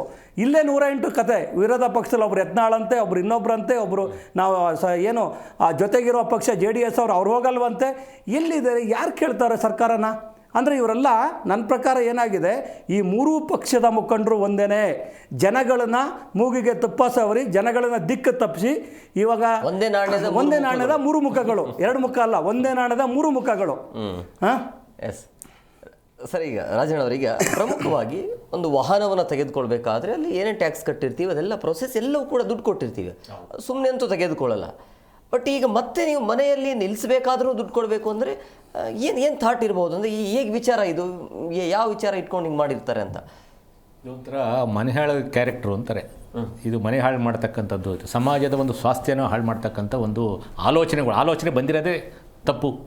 ನೋಡಿ, ವೆಹಿಕಲ್ಲು ಮ್ಯಾನುಫ್ಯಾಕ್ಚರ್ ಆದಾಗಿಂದ ಹಿಡಿದು ತಗೊಳ್ಳಿ, GST ಕಟ್ತೀರಿ, ನೆಕ್ಸ್ಟು ರೋಡ್ ಟ್ಯಾಕ್ಸ್ ಕಟ್ಟಬೇಕು, ನೆಕ್ಸ್ಟು ಸೆಸ್ ಕಟ್ತೀವಿ, ಟ್ಯಾಕ್ಸ್ಗೆ ಸೆಸ್ ಕಟ್ತೀವಿ, ಆಮೇಲೆ ರಸ್ತೆ ಮನೆ ಬಿಟ್ಟು ಆಚೆಗೆ ಹೋದರೆ ಇವತ್ತು ಯಾವುದೋ ಒಂದು ಬಸ್ಸು ಲಾರಿ ಇವತ್ತು ಇಲ್ಲಿಂದ ಬಾಂಬೆ ಅಥವಾ ಹೈದ್ರಾಬಾದ್ ಹೋಗಿ ಬರೋ ಎಲ್ಲಿಗಾದ್ರೂ ಹೋಗಿ ಹೋದರೆ ಅವನಿಗೆ ಸುಮಾರು 5-6 ಸಾವಿರ ರೂಪಾಯಿ ಟೋಲ್ ಚಾರ್ಜ್ ಅಂತ ಕಟ್ಟಬೇಕಾಗತ್ತೆ. ಇದಾದಮೇಲೆ ಎಲ್ಲೆಲ್ಲಿ ಹೋಗ್ತಾರೋ ಅಲ್ಲೆಲ್ಲೋ ನಿಲ್ಗಡೆ ಎಲ್ಲೇನು ವ್ಯವಸ್ಥೆ ಮಾಡಿದಾರ? ಟ್ರಕ್ ಟರ್ಮಿನಲ್ಗಳಿದ್ದಾವೆ ಎಲ್ಲಾದ್ರೂ, ಇಂಟು ಸಿಟಿ ಹೋಗ್ತಕ್ಕಂಥ ಬಸ್ಗಳಿಗಾಗಲಿ ಟ್ರಕ್ಗಳಾಗಲಿ ಅಂತಾರಾಜ್ಯ ವಾಹನಗಳಿಗೆ ಏನು ಟರ್ಮಿನಲ್ಸ್ ಮಾಡಿದಾರಾ? ಈಗ ನಮ್ಮ ಗಡ್ಕರಿಯವರು ಆಲೋಚನೆ ಮಾಡಿದ್ದಾರೆ ಈ ಥರ ಮಾಡಬೇಕು ಅನ್ನೋದು. ಆದರೆ ಈಗ ಇದೆಯಾ ಇನ್ಫ್ರಾಸ್ಟ್ರಕ್ಚರ್ಸ್ ಇದೆಯಾ? ಖಂಡಿತವಾಗ್ಲೂ ಇಲ್ಲ. ಅದಕ್ಕೆ ಇವತ್ತು ಹೈವೇನಲ್ಲಿ ಏನು ಮಾಡ್ತಾರೆ, ಲಾಂಗ್ ಡ್ರೈವಿಂಗ್ ಹೋಗ್ತಕ್ಕಂಥ ವೆಹಿಕಲ್ಗಳು ನಿಲ್ಲಿಸ್ತಾರೆ, ಹಿಂದಿಂದ ರಾತ್ರಿ ಟೈಮ್ ಡ್ರೈವ್ ಮಾಡ್ತಕ್ಕಂಥ ಬಂದು ಭಾಳ ಒಂದು ಹೈ ಇಂಟೆನ್ಸಿಟಿ ಇಂಜುರೀಸ್ ಮತ್ತು ಡೆತ್ ಆಗ್ತಕ್ಕಂಥ ಎಲ್ಲ ಅಪಘಾತಗಳು ಅದೇ ರೀತಿ ಆಗ್ತಾ ಇದೆ. ಇದ್ರ ಜೊತೆಯಲ್ಲಿ ಇದು ಒಂಥರ ಇವರು ಉಚ್ಚೆನಲ್ಲಿ ಮೀನು ಹಿಡಿತಾರೆ ಅಂತಾರಲ್ಲ, ಅಂಥ ಕೆಲಸ ಇವರು ಮಾಡ್ತಾ ಇರೋದು. ಮನೆಗಳ ಹತ್ರ ಪಾರ್ಕಿಂಗ್ ಈಗ ಯಾವುದಿದೆ, ಈಗ 20-30 ಇದೆ, ಗುಡ್ಸ್ಲುಗಳಿದ್ದಾವೆ, 30-40 ಇದೆ, 40-60 ಇದೆ, 50 ಯಾರ್ಯಾರಿಗೆ ಯಾವ ಒಂದು ಆಧಾರದ ಮೇಲೆ ನೀವು ಪಾರ್ಕಿಂಗ್ ಚಾರ್ಜನ್ನು ಫಿಕ್ಸ್ ಮಾಡ್ತೀರಿ? ಈಗ ಮನೆ ಇದ್ದವ್ರು ತಾವೆಲ್ಲ ಕಾರ್ ಇರಲೇಬೇಕು ಅಂತ ಇದೆಯಾ, ಅಥವಾ ಕಾರ್ ಇದ್ದವನಿಗೆ ಮನೆ ಇರಬೇಕು ಅನ್ನೋದೇನಾದರೂ ಇದೆಯಾ? ಎಷ್ಟೋ ಜನಗಳ ಹತ್ರ ಮನೆ ಇಲ್ಲ, ಕಾರ್ ಇದ್ದಾವೆ, ಒಂದು ಕಾರ್ ಇಟ್ಕೊಂಡು ಅದನ್ನೇ ಮನೆ ಥರ ಇದು ಮಾಡ್ತಾರೆ. ಮತ್ತು ಅವ್ನಿಗೆ ಎಲ್ಲಿಂದ ಟ್ಯಾಕ್ಸ್ ಹಾಕ್ತೀರಿ, ಪಾರ್ಕಿಂಗ್ ಚಾರ್ಜ್ ಎಲ್ಲ ಹಾಕ್ತೀರಿ? ಇವತ್ತು ಹಲವಾರು ಸಂಸ್ಥೆಗಳನ್ನ, ಇವತ್ತು ಶಿಕ್ಷಣ ಸಂಸ್ಥೆಗಳನ್ನ ನೋಡಿ, ರೆಸಿಡೆನ್ಷಿಯಲ್ ಏರಿಯಾಗಳಲ್ಲೆಲ್ಲ ಪರ್ಮಿಷನ್ ಕೊಟ್ಬಿಟ್ಟಿದ್ದೀರಿ. ಅವರೆಲ್ಲ ಬಂದ್ಬಿಟ್ಟು ನಾವು ಮನೆಗಳಲ್ಲಿ ಕಾರ್ಗಳನ್ನ ತೆಗಿಯೋಕ್ಕಾಗೋದಿಲ್ಲ, ಆ ಅರ್ಧ ಗಂಟೆ ನಾವು ಸುಮ್ಮನೆ ನಿಂತ್ಕೋಬೇಕು, ಅವರೆಲ್ಲ ಹೋಗಿ ಕ್ಲಿಯರ್ ಮಾಡ್ಕೊಂಡು ಅವರು ಮಕ್ಳುಗಳನ್ನ ಕರ್ಕೊಂಡೋಗೋ ತನಕ ನಮಗೆ ಎಷ್ಟೇ ಎಮರ್ಜೆನ್ಸಿ ಇದ್ದರೂ ಕೂಡ ನಾವು ಅವರೆಲ್ಲ ವಿಲೇವಾರಿ ಆಗೋ ತನಕ ನಾವು ವೆಹಿಕಲ್ ತೆಗಿಯೋಕ್ಕೂ ಆಗಲ್ಲ, ಬಂದು ನಿಲ್ಸೋಕ್ಕೂ ಆಗೋದಿಲ್ಲ. ಆಗ ಪಾರ್ಕಿಂಗ್ ಚಾರ್ಜು ಮನೆ ಓನರ್ಗೆ, ಲಾಭ ಪಡೆಯತಕ್ಕಂಥವ್ರು ಬೇರೆಯವರು. ಯಾವ ಆಧಾರದ ಮೇಲೆ ಮಾಡ್ತೀರಿ? ಆಮೇಲೆ ಇವತ್ತು ಶಿಕ್ಷಣ ಸಂಸ್ಥೆಗಳು ವೆಹಿಕಲ್ಗಳು ಸಾಕಷ್ಟು ಇದೆ, ಹೋಗಲಿ ಅವ್ರಿಗೆ ಒಂದು ಶಿಕ್ಷಣ ಶಾಲೆ ಇದ್ದರೆ ಆ ವೆಹಿಕಲ್ಗಳು ಎಲ್ಲಿ ನಿಲ್ಸೋಕ್ಕೆ ಜಾಗ ಇದೆ? ಏನೋ ನೋಡಿದ್ದೀರಾ? ಇಲ್ವಲ್ಲ, ಯಾರೂ ನೋಡಿದ್ದಿಲ್ವಲ್ಲ. ಇವತ್ತು ಪ್ರೈವೇಟ್ ಸರ್ವಿಸ್ ವೆಹಿಕಲ್ಸ್ ಇದ್ದಾವೆ, ನೂರಾರು ವೆಹಿಕಲ್ಸ್ಗಳು, ಅವನ್ನ ಎಲ್ಲಿ ನಿಲ್ಲಿಸ್ಕೊಳ್ತಾರೆ? ಅವರು ಕಾರ್ಮಿಕರನ್ನು ಇಳಿಸ್ತಾರೆ, ಎಲ್ಲೋ ಹೋಗಿ ನಿಲ್ಲಿಸ್ಕೊಬೇಕು. ಮತ್ತು ಅವ್ರಿಗೆ ಅವಾಗ ನಿಲ್ಲಿಸ್ತಾರಲ್ಲ, ಆ ಜಾಗ ಯಾರ್ದು? ಎಲ್ಲಾದರೂ ಮಾಡಿದ್ದೀರಾ ಜಾಗ? ಅವರು ಯಾರ್ದೋ ಮನೆ ಮುಂದೆ ಹೋಗಿ ನಿಲ್ಲಿಸ್ಕೋತಾರೆ, ಆ ಮನೆಯವ್ರು ಗಲಾಟೆ ಮಾಡ್ತಾರೆ. ಹೇಗೋ ಈಗ ಜಗಳನೋ ಹೊಂದಾಣಿಕೆನೋ ಹೇಗೋ ಬೇಸರ ಮಾಡಿಕೊಂಡು ಹೇಗೋ ನಡೀತಾ ಹೋಗ್ತಾ ಇದೆ. ಇದಕ್ಕೆ ಇದೇ ನಿಲ್ಲೋದಿಲ್ಲ. ಆದರೆ ಚಾರ್ಜಸ್ ಮಾತ್ರ ನಾನು ಚಾರ್ಜ್ ಮಾಡ್ತೀನಿ. ದುಡ್ಡು ಕೊಟ್ಟು ಮನೆ ಖರೀದಿ ಮಾಡಿರ್ತೀವಿ, ಸರ್ಕಾರಕ್ಕೆ ದುಡ್ಡು ಕಟ್ಟಬೇಕು ಅಂತ ಹೇಳಿದ್ರೆ ಎಂತ ಮೂರ್ಖತನ ಇದು. ಈಗ ಒಂದು ಗುಡಿಸ್ಲಿರೋನು ಕೂಡ, ಒಂದು ಶೆಡ್ ಹಾಕೊಂಡಿರೋನು ಕೂಡ ಅವನೊಂದು ಗಾಡಿ ಇಟ್ಕೊಂಡಿರ್ತಾನೆ, ಮತ್ತೆ ಅವನಿಗೆ ಯಾವ ಆಧಾರದ ಮೇಲೆ ಅವನಿಗೆ ಚಾರ್ಜ್ ಮಾಡ್ತೀರಿ? ಈಗ ಎಷ್ಟೋ ಜನ ಮನೆಗಳಿದ್ದಾವೆ, ಅವರು ಫಾರಿನ್ನಲ್ಲಿ ಇರ್ತಾರೆ, ಆ ಚಾರ್ಜನ್ನು ಅವ್ರಿಗೆ ಹಾಕ್ತೀರಾ? ಈಗ NRIಗಳಿದ್ದಾರೆ, ಅವ್ರ ಪ್ರಾಪರ್ಟಿ ಇದೆ, ಇಲ್ಲಿ ನಾನು ಆ ಮನೆ ಉಪಯೋಗಿಸ್ತಾ ಇದ್ದೀನಿ, ಪ್ರಾಪರ್ಟಿ ಟ್ಯಾಕ್ಸ್ ಅವ್ನು ಕಟ್ತಾನೆ, ನೀವು ಅವ್ರಿಗೆ ಚಾರ್ಜ್ ಮಾಡ್ತೀರಾ? ಏನಿದು? ಇದು ಒಂದು ಕ್ಲಾರಿಟಿ ಇಲ್ಲ. ಎಸ್ ರಾಘವೇಂದ್ರ ಸರ್, ಈಗ ಪ್ರಮುಖವಾಗಿ ಈ ಬೆಲೆ ಏರಿಕೆಯನ್ನು ನೋಡ್ತಾ ಇದೆ, ಪ್ರತಿಯೊಂದಕ್ಕೂ ಕೂಡ ರೇಟ್ ಜಾಸ್ತಿ ಮಾಡಿದ್ರಿ, ಇದೆಲ್ಲವನ್ನು ನೋಡ್ತಾ ಇದ್ರೆ ಎಲ್ಲೋ ಒಂದು ಕಡೆ ದಿವಾಳಿಯತ್ತ ಸಾಗ್ತಾ ಇದೆ ಅನಿಸ್ತಾ ಇದೆ ಈ ಸರ್ಕಾರ. ಅಲ್ಲ, ಈಗ ದಿವಾಳಿ ಸಾಗಿಲ್ಲ ಅಂದಿದ್ರೆ ಇವತ್ತು ನೋಡಿ, ಶ್ರೀಲಂಕಾ ಇರ್ಬೋದು, ಪಾಕಿಸ್ತಾನ ಇರ್ಬೋದು, ಪಕ್ಕದ ಬಾಂಗ್ಲಾದೇಶ ಇರ್ಬೋದು, ಇವೆಲ್ಲ ಹೀಗೆ ಕರ್ನಾಟಕನೂ ಆ ಒಂದು ದಿವಾಳಿತನನೇ ಆಗ್ತಾಯಿದೆ. ಯಾಕೆಂದರೆ ಇವತ್ತು ಇಷ್ಟೆಲ್ಲ ಟ್ಯಾಕ್ಸ್ ಮಾಡ್ತಾರೆ.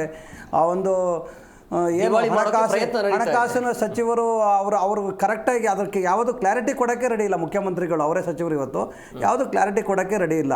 ಇವತ್ತು ಇದೆಲ್ಲ ಮಾಡ್ತಾರದು ಏನಾಗಿದೆ ನೋಡಿ, ಸರ್ಕಾರಕ್ಕೆ ಏನು ಇವರು ಮಾಡ್ತಾರೆ ಈ ತೆರಿಗೆದು, ಸರ್ಕಾರಕ್ಕೆ ಏನಾರು 40% ಹೋಗ್ಬೋದು ಲಾಭ, ಆದರೆ ಇನ್ನು ಉಳಿದ್ರೆ 60% ನಮ್ಮ ಪೊಲೀಸರು ಲಾಭ ಮಾಡ್ಕೊತಾರೆ, ಟ್ರಾಫಿಕ್ ಪೊಲೀಸರು ಲಾಭ ಮಾಡ್ಕೊತಾರೆ. ಹೆಂಗೆ ಅಂದರೆ ಅದು ನೋಡಿ, ನೀವು ನಂಬಲ್ಲ ರೀ, ನಮ್ಮದು ಆಂಬುಲೆನ್ಸ್ ಆ್ಯಪ್ ಇದೆ, ತಾಯ್ನಾಡು ಲೈಫ್ ರೈಡ್ ಅಂತ.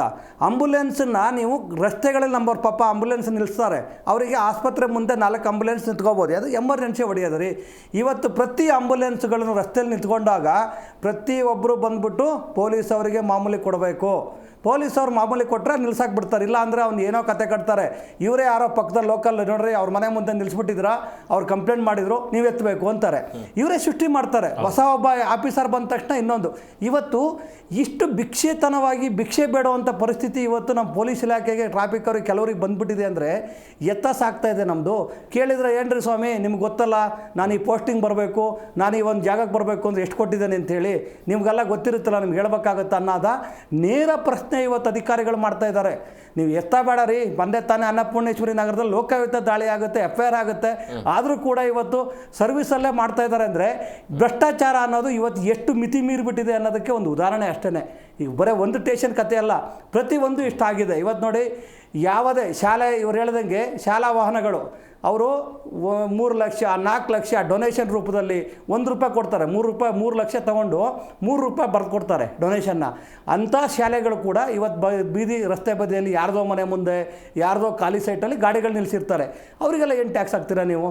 ಇವತ್ತಿದೆ ಅಪೋಲೋ ಸ್ಕೂಲ್ ಇದೆ ನಮ್ಮ ಪದ್ಮನಾಭ ನಗರದಲ್ಲಿ, ಅದು ನಮ್ಮ DK ಶಿವಕುಮಾರ್ ಸಾಹೇಬ್ರದ್ದು ಅಂತ ಹೇಳ್ತಾರೆ. ಅಪೋಲೋ ಸ್ಕೂಲಲ್ಲಿ ಒಂದು ಹಿಂದ್ಗಡೆ ಒಂದು ಪಾರ್ಕ್ ಇದೆ. ಆ ಪಾರ್ಕೆಲ್ಲ ಅವ್ರದ್ದೊಂದು 50 ಬಸ್ ನಿಂತಿರುತ್ತೆ. ಆ ಪಾರ್ಕೆಲ್ಲ ಮುಂಚೆ ಈ ವಯಸ್ಸಾದವರು ಓಡಾಡೋದಕ್ಕೆ ಪಾರ್ಕ್ನ ಕ್ಲೀನಾಗಿತ್ತು. ಇವತ್ತು ಅದು ಪಾರ್ಕಿಂಗ್ ಲಾಟ್ ಆಗಿದೆಯಪ್ಪ. ಅದಕ್ಕೆ ಯಾವ ರೀತಿ ಟ್ಯಾಕ್ಸ್ ಹಾಕ್ತೀರಾ ನೀವು? ಬೇಕಲ್ಲ ಇದಲ್ಲ. ಯಾಕೆಂದರೆ ನಮ್ಮ ತೆರಿಗೆ ದುಡ್ಡನ್ನು ಪಬ್ಲಿಕ್ಕಿಗೆ ಯೂಸ್ ಮಾಡಬೇಕು, ನಮ್ಮ ಕೆಲಸಗಳಿಗಾಗಬೇಕು. ನೀವು ಏನೂ ಇಲ್ದಂಗೆ ಬರೀ ತೆರಿಗೆ ತೊಗೊತೀರಾ ಶ್ರೀಮಂತರಿಗೆ, ತೆರಿಗೆ ತೊಗೊತೀರಾ ರಾಜಕಾರಣಿಗಳಿಗೆ, ತೆರಿಗೆ ತೊಗೊತೀರಾ IAS ಆಫೀಸರಿಗೆ, IPS ಆಫೀಸರಿಗೆ. ಒಂದೇ ಒಳ್ಳೇದು ಮಾಡ್ತವೆ ಅಂದರೆ ತೆರಿಗೆ ಕಟ್ಟೋರು ನಾವು ಮುಂಚೆ ಜೀತ ಅಂತ ಮಾಡ್ತಾಯಿದ್ರು, ಜೀತದ ಆಳುಗಳ ಥರ. ಇವತ್ತು ಸರ್ಕಾರ ನಮ್ಮನ್ನು ಈ ಮಧ್ಯಮ ವರ್ಗದವ್ರನ್ನ, ಬಡವ್ರನ್ನ ಜೀತದ ಆಳಾಗಿ ಇವತ್ತು ದುಡಿಸ್ಕೊತಾ ಇದೆ. ನಾವೆಲ್ಲ ಕೆಲಸ ಮಾಡಬೇಕು, ತೆರಿಗೆ ಕಟ್ಟಬೇಕು, ನೀವು ಮಜಾ ಮಾಡಬೇಕು. ಇವತ್ತು ಎಲ್ಲಿ ನೋಡಿ, ಇವತ್ತು ಏನಾಗ್ಬಿಟ್ಟಿದೆ, ಯಾರು ಕೇಳೋರಿಲ್ಲ ರೀ. ಕೇಳಿದರೆ ನೋಡಿ, ಮೊನ್ನೆ ಈ KRS ಪಕ್ಷದವರು ಪಾಪ ಅನ್ನಪೂರ್ಣೇಶ್ವರಿ ನಗರ ಪೊಲೀಸ್ ಸ್ಟೇಷನಲ್ಲಿ ಅವ್ರಿಗೆ ಡೌಟ್ ಆಗೋಯ್ತಂತೆ. ಹೋಗಿ ACP ಕೇಳ್ತಾರಂತೆ, ಇಲ್ಲ ರೀ ಸರ್ವಿಸ್ ಮಾಡ್ತಾಯಿದ್ದಾರೆ. ಸರ್ವಿಸ್ ಹೌದಾ, ಹೆಂಗೆ ಮಾಡಿಬಿಡ್ತಾರೆ ಅಂತ ಹೋಗಿ ಅಲ್ಲಿ ಚೆಕ್ ಮಾಡೋರೆ. ಹೋಗ್ಯಾರೆ ಅವ್ರನ್ನೆಲ್ಲೋ ದೂರ ನಿಂತ್ಕೊಂಡು ಮಾಧ್ಯಮದವ್ರನ್ನ ಒಳಗಡೆ ಬಿಡೋಲ್ಲ. ಇವತ್ತು ಯಾವುದೂ ಒಂದು ಇದೇ ಇಲ್ಲ. ಇಷ್ಟೆಲ್ಲ ಆದರೂ ಕೂಡ ಕಿವಿ ಕೇಳಿಸ್ತಾ ಇದೆ ಸರ್ಕಾರಕ್ಕೆ, ಕಣ್ಣು ಮುಚ್ಕೊಂಡು ಕೂತ್ಕೊಂಡಿದೆ. ಹಾಲಿನ ದರ ರೀ ಇವತ್ತು ₹4 ಜಾಸ್ತಿ ಮಾಡಿದರು. ನೀವು ಯಾವುದಾದ್ರು ಒಬ್ಬ ರೈತನ್ನ ನೀವು ಬೇಕಾದ್ರೆ ಸಮೀಕ್ಷೆ ಮಾಡಿ, ಇಡೀ ನಮ್ಮ ರಾಜ್ಯದಲ್ಲಿ ಒಬ್ಬ ರೈತರಿಗೆ ₹4 ನೇರವಾಗಿ ರೈತರಿಗೆ ಸಿಕ್ಬಿಟ್ಟಿದೆ ಅಂದರೆ ನಾವು ಈ ಸರ್ಕಾರ ಹೇಳಿದ್ದು ನಾವು ಪನಿಷ್ಮೆಂಟ್ ತಗೊತೇವೆ. ಎಲ್ಲೂ ಕೂಡ ರೈತರಿಗೆ ಹೋಗಲ್ಲ ಲಾಭ. ರೈತರ ಹೆಸರಲ್ಲಿ ಇವರು ರೈತರಿಗೆ ಹೆಸರಲ್ಲಿ ಜನಗಳಿಗೆ ಪಂಗನಾಮ ಹಾಕ್ತಾರೆ. ಇವರ ದುಡ್ಡನ್ನು ಇವರ ಖಜಾನೆ ತುಂಬಿಸ್ಕೊಂತ ಇದ್ದಾರೆ. ನಮ್ಗೆ ಯಾಕೆ ಬೇಕ್ರಿ ಬಿಟ್ಟಿ ಭಾಗ್ಯ? ನಾವೇನಾದ್ರು ಕೇಳಿದ್ವಾ? ಈಗ ಹೋಟೆಲ್ಗಳಲ್ಲಿ ಮತ್ತೆ ಈ ಟೀ ಕಾಫಿ ಕುಡಿಯೋದು ಸಮಸ್ಯೆ ಆಗಿದೆ. ₹20 ಆಗಿದೆ ಈಗ, ಬೇರೆ ಬೇರೆ ಕಡೆ ₹15 ಇದ್ದು 20 ಮಾಡಿದ್ದಾರೆ ಈಗ. ಹೌದು, ಹಾಗೆ ಆಗುತ್ತೆ. ಇದೇನು ಮಾಡ್ತಾರೆ? ಡೀಸೆಲ್ ರೇಟ್ ಜಾಸ್ತಿ ಆಯಿತು ನೋಡಿ. ಡೀಸೆಲ್ ರೇಟು ನಾವು ಮುಂಚೆ ಅನ್ಕೊಂಡಿದ್ವಿ ಡೀಸೆಲ್ ಪೆಟ್ರೋಲ್ ಜಾಸ್ತಿ ಮಾಡೋದಲ್ಲ ಕೇಂದ್ರ ಸರ್ಕಾರ ಅಂತ. ನೀವು ಮೊನ್ನೆ ಗೊತ್ತಾಯಿತು ರಾಜ್ಯ ಸರ್ಕಾರ ಕೂಡ ಜಾಸ್ತಿ ಮಾಡಿಬಿಟ್ಟು ಮೊನ್ನೆ ರಾಜ್ಯ ಸರ್ಕಾರನೇ ಮಾಡಿದ್ದು ಅಂತ. ಅಂದರೆ ಇವತ್ತು ಎಷ್ಟೋ ಜನರಿಗೆ ಗೊತ್ತಿಲ್ಲ. ಇವತ್ತು ಡೀಸೆಲ್ ರೇಟ್ ಸ್ಟೇಟ್ ಸರ್ಕಾರ ಯಾಕ್ರಿ ಮಾಡ್ತಾರೆ? ಅಲ್ಲ ಸೆಂಟ್ರಲ್ಗೆ ಅದು ಕಂಟ್ರೋಲ್ ಇರುತ್ತೆ. ನೀವು ಹಳ್ಳಿಗಳಲ್ಲಿ ಮಾತಾಡ್ತಾರೆ ಸರ್, ಅವ್ರಿಗೆ ಪಾಪ ಗೊತ್ತಿರಲ್ಲ. ಇವತ್ತು ಬೇರೆ ರಾಜ್ಯಗಳು ಹೋಲಿಕೆ ಮಾಡೋದು ನಮ್ದು ಕಮ್ಮಿ ಇದೆ. ಬೇರೆ ರಾಜ್ಯಗಳು ಹೋಲಿಕೆ ಮಾಡಿದ್ರೆ ಸಂಪನ್ಮೂಲಗಳು ಕಮ್ಮಿ ಇದೆ ಅವ್ರದ್ದು. ನಮ್ದು ಇಷ್ಟೆಲ್ಲ ಸಂಪನ್ಮೂಲಗಳು ಕೊಟ್ಕೊಂಡು, ನೀವು ಇಷ್ಟೆಲ್ಲ ಸವಲತ್ತುಗಳು ಕೊಟ್ಕೊಂಡು ಇಷ್ಟು ಟ್ಯಾಕ್ಸನ್ನು ಕೊಟ್ಬಿಟ್ಟು ನಾವೇ ಕೊಡಬೇಕು ಅನ್ನೋದು ನಮ್ಮ ಪ್ರಶ್ನೆ. ಹೋಗ್ಲಿ, ಕೊಟ್ಟು ಏನು ಮಾಡ್ತಾ ಇದ್ರೆ ನೀವು ಜನಗಳಿಗೆ? ಯಾವುದಾದ್ರು ಒಂದು ಉಚಿತವಾಗಿ ಶಿಕ್ಷಣ ಕೊಡಿ, ಆರೋಗ್ಯ ಕೊಡಿ, ನೀವು ಎಲ್ಲ ಕೊಡಿ, ಅದನ್ನು ಕೊಡಿ, ಏನು ಬೇಕಾದ್ರೂ ಮಾಡಿ. ನೀವು ಅವಾಗ ಏನಾಗ್ತಾ ಇದೆ ಗೊತ್ತಾಗ್ತಾ ಇಲ್ಲ ರೀ. ಇದು ಏನು ಮಾತಾಡೋದು ಗೊತ್ತಾಗ್ತಾ ಇಲ್ಲ, ಹಂಗಾಗ್ಬಿಡುತ್ತೆ. ಇದು ಓಟಿನ ಆಸೆಗಾಗಿ ಇವೆಲ್ಲ ಒಂಥರ ಕ್ಷುಲ್ಲಕವಾದಂಥ ಜನಸಾಮಾನ್ಯರಿಗೆ ಆಸೆ ಹುಟ್ಟಿಸಿ ಮೋಸ ಮಾಡದೇ ಇದು ಕೆಲಸ. ಇದು ಈಗ ಫ್ರೀ ಕೊಡ್ತಾರಲ್ಲ, ಯಾರು ಕೇಳಿದ್ದಾರೆ? ಫ್ರೀ ಯಾರು ಕೇಳಿದ್ರು? ಯಾರಾದ್ರೂ ಕೇಳಿದ್ರಾ? ಹೌದು, ಕೇಳಿದ್ರು ನಿಮಗೆ ಫ್ರೀ ಕೊಡಿ ಅಂತ. ಹೌದು, ಫ್ರೀ ಹೆಸರಲ್ಲಿ ನೀವು ಕೊಡ್ತೀರಾ? ನೀವು ಫ್ರೀ ಕೊಡ್ತೀರಾ? ಇಲ್ಲ ಸರ್, ನೀವು ಫ್ರೀ ಕೊಡ್ತೀರಾ? ನೋಡಿ, ಎಲ್ಲ ನೀವು ಕೊಡಿ. ಹೆಲ್ತ್ ಅಂಡ್ ಎಜುಕೇಶನ್ ಕೊಟ್ಬಿಡಿ. ಏನು ಇದು ನೀವು ಚಿಲ್ಡ್ರೆ ಕಾಸು ಕೊಡ್ತೀರಾ? ಫ್ರೀ ಕೊಟ್ಟಿದ್ರಲ್ಲ ಸರ್, ಈಗ ಬಸ್ ರೇಟ್ ಜಾಸ್ತಿ ಮಾಡಿದ್ರು, ವಿದ್ಯುತ್ ಫ್ರೀ ಕೊಟ್ರಲ್ಲ, ವಿದ್ಯುತ್ ರೇಟ್ ಜಾಸ್ತಿ ಮಾಡಿದ್ರು. ಇಲ್ಲಿ ಮೂರ್ಖರಾಗ್ತಾ ಇರೋದು ನಾವುಗಳು. ಇದು ಅದನ್ನೇ ಜನಗಳು ನೋಡಿ. ಈಗ ಇವರು ಒಬ್ಬ ಸಚಿವರು, ಕೇಂದ್ರ ಸಚಿವರು ಹೇಳಿರೋದು ಇವತ್ತು ಪೇಪರ್ ಸ್ಟೇಟ್ಮೆಂಟು, 15,000 ಕೋಟಿ ತ್ಯಾಜ್ಯ ವಿಲೇವಾರಿಯಲ್ಲಿ ಗುತ್ತಿಗೆಯಲ್ಲಿ ಲೂಟಿಯಂತೆ ಭ್ರಷ್ಟಾಚಾರ. 15,000 ಕೋಟಿ ನೀವು ಲೆಕ್ಕ ಹಾಕ್ಕೊಳ್ಳಿ, ಎಲ್ಲಿಗೆ ಹೋಗ್ತಾ ಇದೆ ದುಡ್ಡು? ಹಾಗಾರೆ ಇವತ್ತು ನೋಡಿ ಗಬ್ಬು ನಾರ್ತಾ ಇದ್ದಾರೆ. ಯಾವುದೇ ರಸ್ತೆಗಳು ನಾವು ಸ್ಟಾರ್ಟಿಂಗಲ್ಲಿ ನಾವು DK ಶಿವಕುಮಾರ್ ಅವರಿಗೆ ಏನಪ್ಪ ಒಳ್ಳೆ ಮಿನಿಸ್ಟ್ರು ಬಂದರು, ನಮಗೆ ಎಲ್ಲ ರಸ್ತೆಗಳನ್ನು ಅವರೇ ಖುದ್ದಾಗಿ ಹೋಗಿ ಕ್ಲೀನ್ ಮಾಡಿಸ್ತಾ ಇದ್ದಾರೆ ಅಂತ ಹೇಳ್ಬಿಟ್ಟು ಇದೇ ಚಾನಲ್ ಮುಖಾಂತರ ನಾವು ಅಭಿನಂದನೆ ಸಲ್ಲಿಸಿದ್ವಿ. ಇವತ್ತು ನೋಡಿ ಕಸದ ವಿಲೇವಾರಿಯಲ್ಲಿ ರಸ್ತೆಗಳಲ್ಲಿ ಇವತ್ತು ಕಸ ವಿಲೇವಾರಿಗಳು ರಸ್ತೆಗಳಲ್ಲಿ ಕಸ ತುಂಬಿಕೊಂಡು ಹೋಗಿದೆ. ಇದಕ್ಕೆ ಬರೀ ಕಸದಲ್ಲೂ ಸಮೇತ ದುಡ್ಡು ಮಾಡ್ತಾರೆ ಎಂದು ಇವರು. ಅಂದರೆ ಆ ಗುತ್ತಿಗೆಗಳು ನೋಡಿ, ನಿಮಗೆ ಗೊತ್ತಿಲ್ಲ, ಒಂದು ಸುಮಾರು 40 ವರ್ಷ 50 ವರ್ಷದಿಂದ ಯಾರು ಕಸ ಗುತ್ತಿಗೆ ತೊಗೊತಾ ಇದ್ರು ಅವರೇ ಇವತ್ತು ಗುತ್ತಿಗೆದಾರಗಳಾಗಿದ್ದಾರೆ. ಯಾವುದೇ ಹೊಸ ಕಂಪ್ನಿಗಳಿಗೆ ಕೊಡಲ್ಲ. ಇನ್ನು ನಾವು ಮೋದಿ ಅವರು ಹೇಳ್ತಾರೆ ನಮ್ಮ ಮೇಕ್ ಇನ್ ಇಂಡಿಯಾ. ನೀವು ಮೇಕ್ ಇನ್ ಇಂಡಿಯಾ ಮಾಡಬೇಕು ಅಂದರೆ ಹೊಸ ಹೊಸ ಕಂಪ್ನಿಗಳು ಸೃಷ್ಟಿ ಆಗಿದ್ದಾವೆ, ಅವಕ್ಕೆಲ್ಲ ನೀವು ಕೆಲಸ ಕೊಡಬೇಕಲ್ವೇ? ನಾವು ಹೋಗಿ ನೋಡಿ, ಯಾವುದೇ BBMPಯಲ್ಲಿ ಹೋಗ್ರಿ, ನಾವು ಇದನ್ನೇ ಒಂದು ಏನು ನಮ್ಮ ಈಗ ಸ್ಟ್ರೈಕೆಲ್ಲ ಮಾಡ್ತಾವಲ್ಲ ನಾವು, ಅಲ್ಲಿ ಒಂದು ಪಾರ್ಕಿಂಗ್ ಲಾಟ್ ಮಾಡಿದ್ದಾರೆ ಆಯ್ತಲ್ಲ. ಪಾರ್ಕಿಂಗ್ ಲಾಟನ್ನು ಮಾಡಿದಾಗ ನಾವು ಹೋಗಿ ಎಲ್ಲ ಅರ್ಜಿ ಹಾಕ್ತೇವೆ, ನಮಗೂ ಕೊಡಿ ಸ್ವಾಮಿ ಅವಕಾಶ ಕೊಡಿ ಅಂದರೆ. ಅವ್ರು ಹೆಂಗೆ ಅಂದರೆ ಇಲ್ಲಿ ಕಮಿಷನರ್ಗಳು, ಇಲ್ಲಿ BBMP ಭ್ರಷ್ಟ ಅಧಿಕಾರಿಗಳು, ನಾವು ಹಾಕಿದ ತಕ್ಷಣ 18 ಕೋಟಿ ಇರೋದನ್ನು ಇದನ್ನು ಟ್ರಾನ್ಸಾಕ್ಷನ್ನ 80 ಕೋಟಿ ಮಾಡ್ತಾರೆ. ಅಂದರೆ ಇಲ್ಲಿ ಕನ್ನಡಿಗರಿಗೆ ಯಾವುದೇ ಗುತ್ತಿಗೆಗಳು ಸಿಗಬಾರ್ದು. ಕನ್ನಡಿಗರಿಗೆ ಸಿಕ್ಕರೆ ಏನಾಗುತ್ತೆ, ಇವ್ರಿಗೆ ಪ್ರಶ್ನೆ ಮಾಡ್ತಾರೆ, ಇವ್ರಿಗೆ ಮಾಮೂಲಿ ಕೊಡಕ್ಕೆ ಹೋಗಲ್ಲ, ಅದರಿಂದ ಕನ್ನಡಿಗರಿಗೂ ಸಿಗಲ್ಲ. ಈ ಕಡೆ ಯಾವುದು ಅಂದರೆ ಹೆಂಗಾಗ್ಬಿಟ್ಟಿದೆ ಅಂದರೆ ಪ್ರತಿಯೊಂದು ಕಾಮಗಾರಿ ನೋಡಿ, ಇವತ್ತು ಕಾಮಗಾರಿಗಳಲ್ಲಿ ಯಾವ ಕಾಮಗಾರಿ ಕನ್ನಡದವ್ರಿಗೆ ಕೊಟ್ಟಿದ್ದಾರೆ ಇವರು. ಅಂದ್ರೆ ಜನರ ಇಚ್ಛಾಸಕ್ತಿ ಇಲ್ಲದೆ ಇರೋದಕ್ಕೆ ಹಿಂಗಾಗ್ತಿದೆ. ಅಂದ್ರೆ ಅವರಿಗೆ ಯಾವುದೇ ರೀತಿಯಾಗಿ ಜನಪರವಾಗಿ ಇರಬೇಕು ಅಥವಾ ಈ ರಾಜ್ಯದಲ್ಲಿ ಏನು ಸಮಸ್ಯೆ ಆಗುತ್ತೆ, ಯಾರಿಗೆ ಏನು ಕೊಡಬೇಕು ಅನ್ನೋಂಥ ಪರಿಜ್ಞಾನ ಇಲ್ಲದೆ ಇರೋರು ಹಿಂಗೆ ಮಾಡ್ತಾರೆ. ಅಲ್ಲ, ಈಗ ಜನಗಳಿಗೆ ಏನಾಗ್ಬಿಟ್ಟಿದೆ ಅಂದರೆ ಜನಗಳು ಅವ್ರವ್ರದ್ದು ಮನೆ ಅಷ್ಟೇ ರೀ. ನನ್ನ ಕುಟುಂಬ, ನನ್ನ ಮನೆ, ನನ್ನ ಹೆಂಡ್ರು, ನನ್ನ ಮಕ್ಕಳು ಚೆನ್ನಾಗಿದ್ರೆ ಸಾಕಪ್ಪ. ಮುಂದೊಂದು ದಿನ ನಿನ್ನ ಮನೆ ಬಾಗಿಲಿಗೆ ಬರುತ್ತೆ ಅಂದಾಗ ಜನ ಎಚ್ಚೆತ್ಕೊಂಡು ಹೋಗ್ತಾರೆ. ಅಲ್ಲಿವರೆಗೆ ಅವರು ಜನಗಳಿಗೆ ಪ್ರಶ್ನೆ ಮಾಡೋಕ್ಕೆ ಹೋಗಲ್ಲ. ಜನಗಳನ್ನ ಕೇಳಿದ್ರೆ ನಂದು BJP ಪಕ್ಷನಪ್ಪ, ನಾನು ಆ ಅಣ್ಣ ಹಿಂದೆ ಇದ್ದಾನಪ್ಪ, ನಾನು ಈ ಅಣ್ಣ ಹಿಂದೆ ಇದ್ದಾನಪ್ಪ, ನಿಮ್ಗೇನ್ರಿ ಇವರೇನೋ ಒಳ್ಳೇದು ಮಾಡ್ತಾ ಇದ್ದಾರೆ ಅಂತಷ್ಟೇ. ಹಿಂಗೆ ಇವತ್ತು ವಕ್ಫ್ ಬೋರ್ಡ್ದೊಂದು ಇದನ್ನು ತಂದ್ರಪ್ಪ. ವಕ್ಫ್ ಬೋರ್ಡ್ ನಾವು ಹೇಳ್ತೇವೆ, ನನ್ನ ನೈಜ ಘಟನೆ. ನಮ್ದು ಇವಾಗ ಜಕ್ಕೂರ್ ಹತ್ರ ಒಂದು ಜಾಗ ಇದೆ, ಶಿವರಾಮ್ ಕಾರಂತ್ ಲೇಔಟ್ ಜಾಗ. ಅಲ್ಲೊಂದು 17,000 ಅಡಿ ಯಾವುದೋ ಒಂದು ತಗೊಂಡು ರಾಜಕಾಲುವೆ ಬರುತ್ತೆ ತಗೊಂಡಿದ್ದೇವೆ. ಅದರ ಪಕ್ಕದಲ್ಲಿ ರಾಜಕಾಲುವೆ ನೀರು ತುಂಬೋದಕ್ಕೆ ಒಂದು ದೊಡ್ಡ ಕೆರೆ ಐತ್ರಿ, 2 ಎಕರೆ ಕೆರೆ.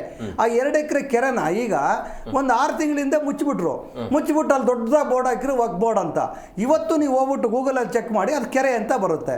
ಅಂದರೆ ನಾವು ಇದನ್ನು ಈ ಕೇಂದ್ರ ಸರ್ಕಾರ ಮಾಡಿದ್ದು ಒಳ್ಳೇದು ಅನ್ನಬೇಕು, ರಾಜ್ಯ ಸರ್ಕಾರ ಮಾಡ್ತಾರೆ ವಿರೋಧನ ಒಳ್ಳೇದು ಅನ್ನಬೇಕು.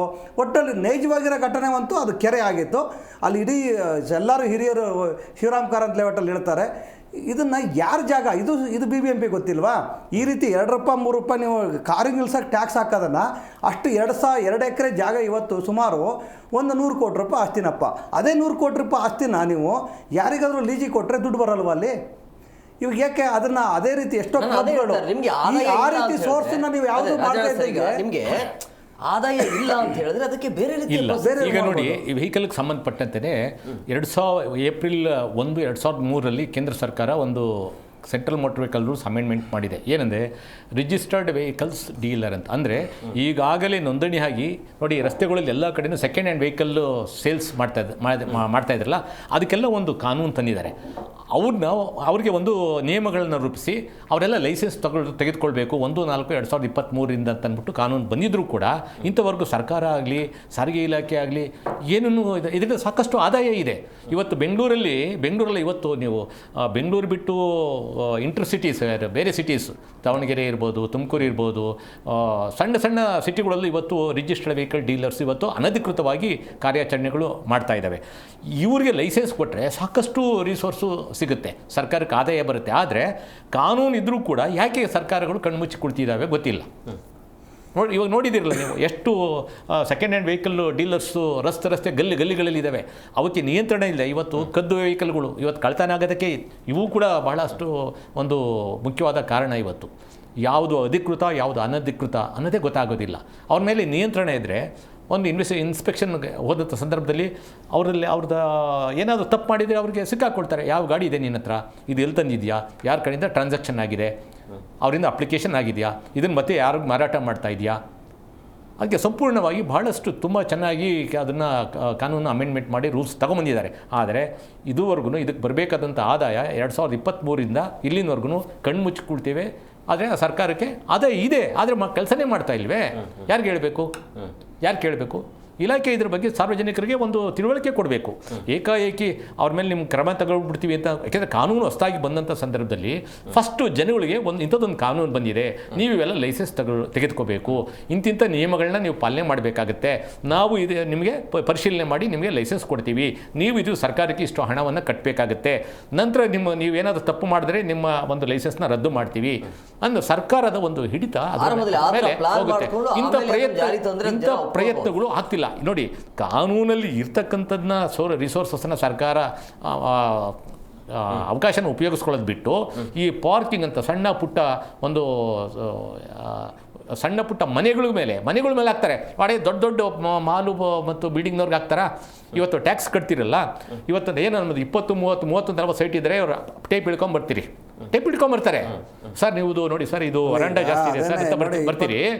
ಆದರೆ ಫ್ಲೋರ್ ಗಟ್ಟಲೆ ನಿಮ್ಗೆ ಅಕೌಂಟಬಿಲಿಟಿ ಎಲ್ಲಿ ಕೊಡ್ತಾ ಇದ್ದಾರೆ? ಅವ್ರು ಅನಧಿಕೃತವಾಗಿ ಕಟ್ಟಿರ್ತಾರೆ, ಅವ್ರಿಗೇನು ಟ್ಯಾಕ್ಸೇ ಕಟ್ಟೋದಿಲ್ಲ. ಅಂಥದ್ರ ಬಗ್ಗೆ ನೀವು ಗಮನನೇ ಕೊಡೋದಿಲ್ಲ. ಮಂತ್ರಿ ಮಾಲ್ 2 ಸಲ ಸೀಜ್ ಮಾಡಿದ್ರು, ಬೆಳಗ್ಗೆ ಆದರೆ ಓಪನ್ ಆಯಿತು. ಅಂದರೆ ಎಲ್ಲಿ ಟ್ಯಾಕ್ಸ್ ಅವ್ರು ಇನ್ನೂ ಕಟ್ಟಿಲ್ಲ. ನೀವು RTI ಚೆಕ್ ಮಾಡಿದರೆ ಮಂತ್ರಿ ಮಾಲರು ಇನ್ನೂ ಟ್ಯಾಕ್ಸ್ ಕಟ್ಟಿಲ್ಲ. ಆದರೆ ಒಳಗಡೆ ಯಾರೆಲ್ಲ ಇವ್ರಿಗೆ ಕಮಿಷನ್ ಕೊಡ್ತಾರೆ ಅವ್ರದ್ದು ಮಾತ್ರ ಬಿಡ್ತಾರೆ. ನೋಡಿ ಇವತ್ತು ಈ ಕಾರ್ಗಳ ಮೇಲೆ ಈ ಮಧ್ಯಮ ವರ್ಗದ ಮೇಲೆ ಇವರು ದಾಳಿ ಮಾಡ್ತಾ ಇದ್ದಾರೆ ಅಂದರೆ, ಈಗ ಒಂದು ಸ್ವಲ್ಪ ದಿನದಿಂದ ಕೇಂದ್ರ ಸರ್ಕಾರ ಅಂತಂದ್ರು ಏನೋ ಪ್ಯಾನಿಕ್ ಬಟನ್ ಅಂತ ತಂದರು. ಪ್ಯಾನಿಕ್ ಬಟನ್ ಹಾಕ್ಕೋಬೇಕು. ಈ ಟ್ರಾವೆಲ್ಸ್ ಅವ್ರು ಹಾಕ್ಕೊಂಡು ಅವರೆಲ್ಲ ಹಾಕ್ಕೊಂತಾರೆ ಅಂದರೆ, ಈಗ ಒಬ್ಬ ಡ್ರೈವರ್ ತೊಂದರೆ ಮಾಡ್ದ ಪ್ಯಾಸೆಂಜರಿಗೆ ಅಂದರೆ ಅದು ಹಿಂದ್ಗಡೆ ಡ್ರೈವರ್ ಸೀಟಲ್ಲಿ ಇರಬೇಕು. ನಮ್ಮ RTO ಅಧಿಕಾರಿಗಳು ನೋಡಿ ಅಲ್ಲಿ ಹಿಡಿಬೇಕು ಅವರನ್ನ. ಪ್ಯಾನಿಕ್ ಬಟನ್ ಡ್ರೈವರ್ ಮೂತಿನ ಮೇಲೆ ಇರ್ತಾರೆ ಪಕ್ಕದಲ್ಲಿ ಡ್ರೈವರ್ ಕಡೆಗೆ. ಈಗ ಪ್ಯಾನಿಕ್ ಬಟನ್ ಯಾರಿಗೆ ಯೋಜಾಗ ಆಯ್ತಪ್ಪ, ಅದನ್ನು ಒತ್ತಿದ ತಕ್ಷಣ ಏನಾದ್ರು ಪೊಲೀಸರು ಬರ್ತಾರಾ? ಬರೋದಕ್ಕೂ ಅವ್ರಿಗೆ ಏನು 112 ಫೋನ್ ಮಾಡಿದ್ರು ಬರೋದಕ್ಕೆ ಅರ್ಧ ಗಂಟೆ ಮಾಡ್ತಾರೆ ಅವರು. ಪ್ಯಾನಿಕ್ ಬಟನ್ ಒತ್ತಿದಾಗೂ ಲೊಕೇಶನ್ ಚೆಕ್ ಮಾಡ್ಕೊಂಡು ಬರೋಕ್ಕೆ ಅರ್ಧ ಗಂಟೆ ಮಾಡ್ತಾರೆ. ಇದರಿಂದ ಲಾಭ ಯಾರಿಗಾಯಿತು ಅಂದರೆ ನೋಡಿ, ಅದರ ಮೂಲ ರೇಟ್ ಇರೋದು 1700 ರೂಪಾಯಿ. ಇವರು ಚಾರ್ಜ್ ಮಾಡ್ತಿರೋದು 12,000. ಅಂದರೆ ನಿಮ್ಗೆ ಎಷ್ಟು ಪರ್ಸೆಂಟು ನಿಮಗೆ ಕಮಿಷನ್ ಹೋಗುತ್ತೆ? ಇದು ಕೇಂದ್ರ ಸರ್ಕಾರಕ್ಕೆ ಹೋಗುತ್ತಾ, ರಾಜ್ಯ ಸರ್ಕಾರಕ್ಕೆ ಹೋಗುತ್ತಾ, ದಳ್ಳಾಳಿಗಳಿಗೆ ಹೋಗುತ್ತಾ ಗೊತ್ತಿಲ್ಲ. ಅದಾದಮೇಲೆ ಇದೇ ಪ್ಯಾನಿಕ್ ಬಟನ್ನು ಲಾರಿಗಳಿಗೆ ಬೇಕು ಅಂತ ಬಂದರು. ಈಗ ಒಂದು ಲೋಡ್ ಲಾರಿ ತಗೊಂಡು ಹೋಗ್ಬೇಕಾದಾಗ ಅಲ್ಲಿ ಪ್ಯಾಸೆಂಜರ್ ಇರಲ್ಲ, ಲಾರಿಗಳರು ಏನೋ ಮಾಡಿ ಫೈಟ್ ಮಾಡಿ ಅದನ್ನು ಕ್ಯಾನ್ಸಲ್ ಮಾಡಿಕೊಂಡ್ರು. ಈಗ ಆಂಬುಲೆನ್ಸ್ಗಳಿಗೆ ಬೇಕು ಅಂತ ಇದೆ. ನೀವು ಒಂದು ಹೇಳಿ, ಉದಾಹರಣೆಗೆ ನನಗೆ ಒಬ್ಬ ಕುಟುಂಬದಲ್ಲಿ ಸೀರಿಯಸ್ ಆಗಿರುತ್ತಪ್ಪ, ಅವ್ರ ಆಂಬುಲೆನ್ಸಲ್ಲಿ ಅವನ ಪೇಷಂಟನ್ನು ಕರ್ಕೊಂಡು ಹೋಗ್ತಾರೆ. ಅವ್ರ ಮೂಲ ಗುರಿ ಏನಿರುತ್ತೆ ಅಂದರೆ, ನಾನು ಫಸ್ಟು ಸೇಫ್ಟಿಯಾಗಿ ಆಂಬುಲೆನ್ಸನ್ನು ನನ್ನ ಆಸ್ಪತ್ರೆಗೆ ಕರ್ಕೊಂಡು ಹೋಗಬೇಕು, ನನ್ನ ಡಾಕ್ಟ್ರಿಗೆ ರೀಚ್ ಆಗಬೇಕು ಅನ್ನೋದು ಮಾತ್ರ ಗುರಿ ಇರುತ್ತೆ. ಈ ಆಂಬುಲೆನ್ಸಿಗೆ ಪ್ಯಾನಿಕ್ ಬಟನ್ ಹಾಕ್ಬೇಕಂತೆ, ಎಮರ್ಜೆನ್ಸಿ ಯಾರು ಕಿರಿಕ್ ಮಾಡಿದ್ರೆ ಒತ್ತಬೇಕಂತ. ಅಂದರೆ ಈಗ ನನಗೊಬ್ಬ ನಮ್ಮ ಕುಟುಂಬದಲ್ಲಿ ಒಬ್ಬನ ಸಾಯ ಪರಿಸ್ಥಿತಿ ಇದ್ದಾನೆ ಅಂದಾಗ ಅಲ್ಲಿ ಜಗಳ ಆಡ್ಕೊಂಡು ಕಿರಿಕ್ ಮಾಡ್ಕೊಂಡು ಕುತ್ಕೊಂತಾರೆ. ಯಾರಾದರೂ ಪ್ಯಾನಿಕ್ ಬಟನ್ ಒತ್ಕೊಂಡು ಕುತ್ಕೊಂತಾರ, ಅಥವಾ ಆಸ್ಪತ್ರೆಗೆ ಹೋಗೋದು ಮೂಲ ಉದ್ದೇಶ ಆಗಿರುತ್ತಾ? ಹೋದ್ಮೇಲೆ ಏನು ಸರ್ಕಾರದ ಕಾನೂನು ಇದೆ, ಸಂವಿಧಾನ ಇದೆ, ಏನು ಬೇಕಾ ಕ್ರಮ ತಗೋಬೋದು ರೀ. ವೈಜ್ಞಾನಿಕವಾಗಿ ಏನೂ ಚಿಂತನೆ ಮಾಡದೆ ಅವೈಜ್ಞಾನಿಕವಾಗಿ ಏನು ಅವ್ರಿಗೆ ಮನಸ್ಸಿಗೆ ಏನು ಬರುತ್ತೆ ಅದನ್ನಪ್ಪ, ಇಂಥದಕ್ಕೆ ಪ್ಯಾನಿಕ್ ಬಟನ್ ಸೈಕಲಿಗೆ ಹಾಕು, 2 ವೀಲರಿಗೆ ಹಾಕು, ಆಂಬುಲೆನ್ಸಿಗೆ ಹಾಕು. ಯಾರಿಗೆ ಪಾಪ ಇವತ್ತು ನೋಡಿ 17,000 ರೂಪಾಯಿ ಒಂದು ಗಾಡಿ ಆಂಬುಲೆನ್ಸ್ ಅವನು ಖರ್ಚು ಮಾಡಿ ಪ್ಯಾನಿಕ್ ಬಟನ್ ಹಾಕಬೇಕು ಅಂದರೆ ಅವ್ನು ಎಲ್ಲಿ ಹೋಗಬೇಕು? ಹೇಗಿಂದ ಹಾಕೋಕ್ಕಾಗುತ್ತೆ? ಸಾಧ್ಯ ಆಗುತ್ತೆ ಹೋಗಲಿ, ಅದು ಅವಶ್ಯಕತೆ ಬೇಕಲ್ಲ. ಈಗ ಇವ್ರದ್ದು ಉದ್ದೇಶ ಅಷ್ಟೇ. 17,000 ರೂಪಾಯಿದಲ್ಲಿ ಇವರಿಗೆ ಸುಮಾರು ಒಂದು 60-70% ಕಮಿಷನ್ನು. ಅವ್ರ ಮನೆ ಉದ್ಧಾರ ಆದರೆ ಸಾಕು. ಯಾವನಾರು ಆಂಬುಲೆನ್ಸ್ ಅಂತ ತಗೊಂಡಾಗಲಿ, ಕಾರವನಾಗಲಿ, ಯಾವನ್ ಬೇಕಾದ್ರೂ ಹಾಳಾಗೋಗಲಿ, ನನ್ನ ಮನೆ ಉದ್ಧಾರ ಆಗುತ್ತಾ? ನನಗೆ ಮಿನಿಸ್ಟರ್ ಆಗಿದ್ದಕ್ಕೆ ನಾನು ಇಂದು 3-4 ತಲೆಮಾರಿನಷ್ಟು ದುಡ್ಡು ಆಸ್ತಿ ಮಾಡ್ಕೊಂಡಿದ್ದೇನಾ? ಒಂದೇ ಗುರಿ. ಏನು ಮಾಡಬೇಕು ಅದೆಲ್ಲ ಏನು ಮಾಡಬೇಕು ಅಷ್ಟು ಮಾಡ್ತಾನೆ. ಮಾತಾಡೋಣ. ಬ್ರೇಕ್ನ ಸಮಯ ಆಗಿದೆ. ಬ್ರೇಕ್ ಆದ ಬಳಿಕ ಈಗ ಪಾರ್ಕಿಂಗ್ ವ್ಯವಸ್ಥೆ ಏನಿದೆ ಅಲ್ಲ, ಈಗ BBMP ಕಡೆಯಿಂದ ಯಾವುದೇ ರೀತಿಯಾಗಿ ವ್ಯವಸ್ಥೆ ಮಾಡಿಕೊಂಡಿಲ್ಲ. ಒಟ್ಟಿನಲ್ಲಿ ನೀವು ಮನೆಯೊಳಗೆ ಪಾರ್ಕಿಂಗ್ ಮಾಡಿದ್ರು ಕೂಡ ದುಡ್ಡು ಕೊಡಬೇಕು ಅಂತ ಹೇಳಿ, ಅಂದರೆ ಯಾವ ಲೆಕ್ಕಾಚಾರದ ಮೇಲೆ, ಅಂದರೆ ಚದರಡಿ ಅಂತ ಹೇಳಲಾಗ್ತಾ ಇದೆ, ಬಟ್ ಹೇಗಿರುತ್ತೆ ಅದು ಪ್ರೊಸೆಸ್, ಯಾವ ರೀತಿ ಆಗಿರುತ್ತೆ, ಜೊತೆಗೆ ಅದಕ್ಕೂ ಕೂಡ ಲೈಸೆನ್ಸ್ ನೀಡ್ತೀವಿ ಅಂತ ಹೇಳಿದ್ದಾರೆ. ರಾಜಣ್ಣ ಸರ್, ಈಗ ಪ್ರಮುಖವಾಗಿ ಈಗ ಈ ಟೋಲ್ ಅಂತ ಬಂದಾಗ ಅಥವಾ ನಾವು ಪಾರ್ಕಿಂಗ್ ಮಾಡ್ತೀವಲ್ಲ, ಅಲ್ಲಿ ಸೇಫ್ಟಿ ಅನ್ನೋದಿರುತ್ತೆ. ಈಗ ನಾವು ಬೇರೆ ಕಡೆ ಎಲ್ಲಾದರೂ ಪಾರ್ಕಿಂಗ್ ಮಾಡ್ತೀವಿ ಅಂದರೆ ನಮ್ಮ ಗಾಡೀಲಿ ಸೇಫ್ಟಿ ಇದೆ, ಏನು ಸಮಸ್ಯೆ ಇಲ್ಲ ಅಂತೀವಿ. ಬಟ್ ಮನೆಯೊಳಗೂ ಕೂಡ ಈ ರೀತಿಯಾಗಿ ಟ್ಯಾಕ್ಸ್ಗಳನ್ನು ಕಟ್ಟಬೇಕು ಅಂದರೆ, ಈಗ ದರಕ್ಕೆ ಕೊಡಬೇಕು ಅಂತ ಹೇಳಿದ್ರೆ, ಪಾರ್ಕಿಂಗ್ ಮಾಡಬೇಕಾದ್ರೆ ದುಡ್ಡು ಕೊಡಬೇಕು ಅಂತ ಹೇಳಿದ್ರೆ, ಬಟ್ ಅಲ್ಲಿ ಏನು ಸೇಫ್ಟಿ ಇದೆ, ಏನು ರಕ್ಷಣೆ ಇದೆ? ಈಗ ಮನೆಗಳಲ್ಲಿ ಫಸ್ಟು ಪಾರ್ಕಿಂಗ್ ಬಿಟ್ಟಿದ್ದಾರೆ ಇಲ್ಲ ಅಂತ ಅಂದ್ಬಿಟ್ಟು ಹೇಗೆ ಹೇಳ್ತೀರಾ ನೀವು? ಈಗ ಮತ್ತೆಲ್ಲ ಸರ್ವೆ ಮಾಡ್ತೀರಿ. ಬೆಂಗಳೂರಲ್ಲಿ ಇಷ್ಟು ಲಕ್ಷಾಂತರ ಮನೆಗಳಿದಾವಲ್ಲ, ಈಗ ಕೆಲವರು ಪಾರ್ಕಿಂಗ್ ಜಾಗವೇ ಇಲ್ಲ, ಮನೆ ವಾಸ ಮಾಡ್ಕೊಂಡಿದ್ದಾರೆ, ಅವ್ರಿಗೆ ವಾಸ ಇರೋಕ್ಕೆ ಜಾಗ ಇಲ್ಲ, ಇನ್ನು ಗಾಡಿ ನಿಲ್ಲಿಸೋಕ್ಕೆ ಎಲ್ಲಿ ನಿಲ್ಲಿಸ್ತಾರೆ? ಮತ್ತು ಅವ್ರಿಗೆ ಹೆಂಗೆ ಪಾರ್ಕಿಂಗ್ ಚಾರ್ಜ್ ಹಾಕ್ತೀರಿ? ಇನ್ನು ರಸ್ತೆಯಿಂದ ಹೊರಗಡೆಗೆ ಹಾಕ್ತೀರಿ ಅಂತಂದರೆ ಅದು ಈ ಹಿಂದಿನಿಂದಲೂ ನಡ್ಕೊಂಡು ಬಂದಿದೆ.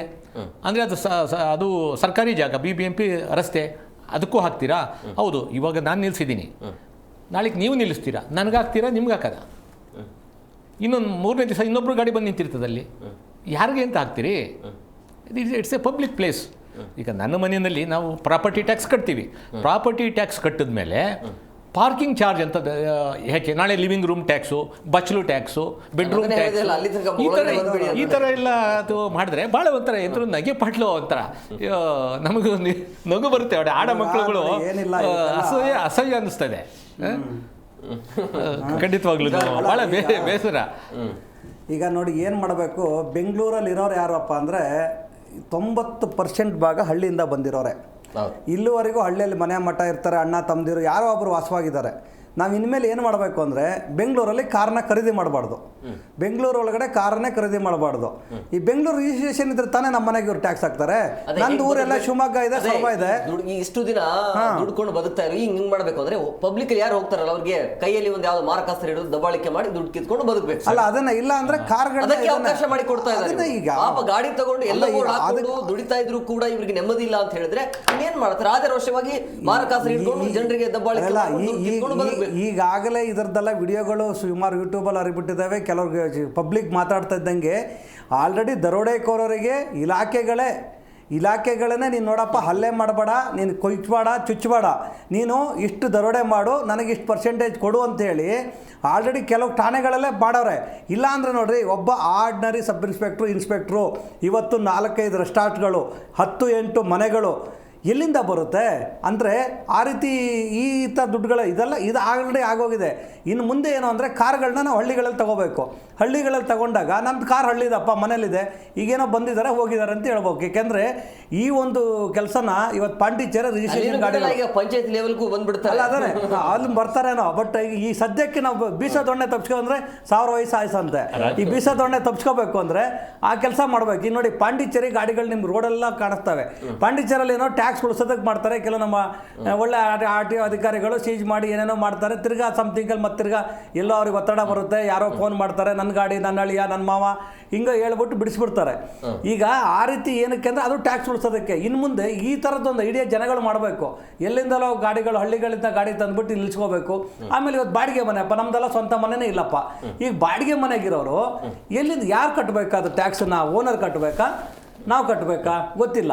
ಅಕಸ್ಮಾತ್ ಇದನ್ನೇ ಇಟ್ಕೊಂಡು ಬಾಡಿಗೆ ನೋಡ್ರಿ, ನಮಗೆ ನೀವು ಕಾರಿದೆ, 2 ಕಾರ್ ಇದೆ ನಿಮ್ಮ ಹತ್ರ, ನಾವು ಇವತ್ತು ಒಂದು ಕಾರಿಗೆ ನಿಮ್ಗೆ 10,000 ಜಾಸ್ತಿ ಮಾಡ್ತೇವೆ, ಇನ್ನೊಂದು ಕಾರಿಗೆ 10,000 ಮಾಡ್ತೇವೆ ಅಂತೇಳಿ ಕೊಡ್ತಾರ. 50,000 ಬಾಡಿಗೆಯಲ್ಲಿ 70,000 ಮಾಡ್ತಾರಾ? ಅಥವಾ ನಾವು ಈಗ ಏನಾಗುತ್ತೆ, ಯಾವುದೇ ಓನರಿಗೆ ಆಸೆ ಅಪ್ಪ, ಅವ್ರು 2 ರೂಪಾಯಿ ಟ್ಯಾಕ್ಸ್ ಕಟ್ಟಿದ್ರೆ ಬಾಡಿಗೆದಾರರ ಮೇಲೆ 10 ರೂಪಾಯಿ ಹಾಕ್ತಾರೆ. ಈಗ ಆ ರೀತಿ ಕೆಲಸ ಮಾಡೋದಕ್ಕೆ ದಾರಿ ಮಾಡಿಕೊಡ್ತಾ ಇದ್ರು ಸರ್ಕಾರದವರು. ಅದು ಏನು ಅಂತ ಗೊತ್ತಿಲ್ಲ. ಎಷ್ಟೋ ಕಡೆ ಕಮರ್ಷಿಯಲ್ಲೇ ಇಲ್ಲ, ರೆಸಿಡೆನ್ಷಿಯಲ್ ಕಮರ್ಷಿಯಲ್ ವ್ಯವಹಾರಗಳು ಮಾಡ್ತಾರೆ. ಅಲ್ಲೂ ಅಷ್ಟೇ BBMP ಬರ್ತಾರೆ, 2 ಫೋಟೋ ಹೊಡಿತಾರೆ. ಅವ್ರು ಯಾರ್ದೋ ಕಡೆ ಆ ಲೋಕಲ್ MLA ಯಾರೋ ಒಬ್ಬರು ಆಫೀಸರ್ ಹತ್ರ ಫೋನ್ ಮಾಡ್ತಾರೆ, ಅಥವಾ ಇವರೇ ರಿಟೈರ್ಡ್ ಆಫೀಸರ್ಗಳಾಗಿರ್ತಾರೆ. ಅದು ಹಂಗೆ ಮುಚ್ಚೋಗ್ಬಿಡುತ್ತೆ. ಇದು ಕೂಡ ಯಾವ ರೀತಿ ನೀವು ಕಲೆಕ್ಷನ್ ಮಾಡ್ತೀರ ಅಂತ ಎಲ್ಲ ಅವೈಜ್ಞಾನಿಕರಿ ಯಾವುದೂ ಒಂದಿಲ್ಲ. ಇವತ್ತು ನೋಡಿ, ಇವತ್ತು ನಾನು ಹೆಬ್ಬಾಳದಿಂದ ಬರಬೇಕಾದಾಗ ಆ ಒಂದು ಫ್ಲೈಓವರು ಯಾವಾಗ ಕಟ್ಟಿದ್ರು ಈಗ ಮತ್ತಿರ್ಗ ಇನ್ನೊಂದು ಸ್ಟೀಲ್ ಬ್ರಿಡ್ಜ್ ಪಕ್ಕದಲ್ಲಿ ಮಾಡ್ತಾರೆ. ಈ ಒಂದು ಇಂಜಿನಿಯರ್ಗಳು ಯಾವುದನ್ನು ಕೂಡ ಸರಿಯಾಗಿ ಪ್ಲಾನಿಂಗ್ ಇಲ್ಲ. ಇವತ್ತು ನಾವು ಮೈಸೂರು ರೋಡು 180 ರೂಪಾಯಿ 300 ರೂಪಾಯಿವರೆಗೆ ಟ್ಯಾಕ್ಸ್ ಆಗುತ್ತೆ, ಹೋಗ್ಬಿಟ್ಟು ಬರೋ ಟೋಲ್ ಕಟ್ತೇವೆ. 4 ಜನ JP ನಗರದ ಸತ್ತೋದ್ರಪ್ಪ ಮೊನ್ನೆ ಕಾರ್ ಆಕ್ಸಿಡೆಂಟಲ್ಲಿ. KSRTC ಬಸ್ ಒಂದು ತಪ್ಪೋ ಗೊತ್ತಿಲ್ಲ, ಟೋಲ್ ಅವ್ರು ತಪ್ಪೋ ಗೊತ್ತಿಲ್ಲ, ಕಾರ್ ಅವ್ರು ತಪ್ಪೋ ಗೊತ್ತಿಲ್ಲ. ಆ್ಯಕ್ಚುಲಿ ಹೇಳ್ಬೇಕು ಅಂದರೆ ಆ ರೋಡ್ದೇ ತಪ್ಪು. ಯಾಕೆ ರೋಡ್ ಅಂದರೆ ನೋಡಿ, ಇವತ್ತು ಅಲ್ಲಿ ಒಂದು ಸುಂಕ ವಸೂಲಾತಿ ಕೇಂದ್ರದವ್ರು ಏನು ಮಾಡ್ತಾರೆ, ರೌಡಿಗಳನ್ನ ಇಟ್ಕೊಂಡು ಏನು ಮಾಡ್ತಾರೆ, ಯಾವ ಇಂಜಿನಿಯರ್ಗಳು ಇಲ್ಲ ಅಲ್ಲಿ. ನಮ್ಮ ಅಲೋಕ್ ಕುಮಾರ್ ಅವರು ಏನೋ ಹಾಕಿದಾಗ ಸ್ವಲ್ಪ ಅವ್ರಿಗೆ ಮಾಹಿತಿಗಳು ಕೊಟ್ಟು CC ಕ್ಯಾಮ್ರಾ ಹಾಕಿದ್ರು.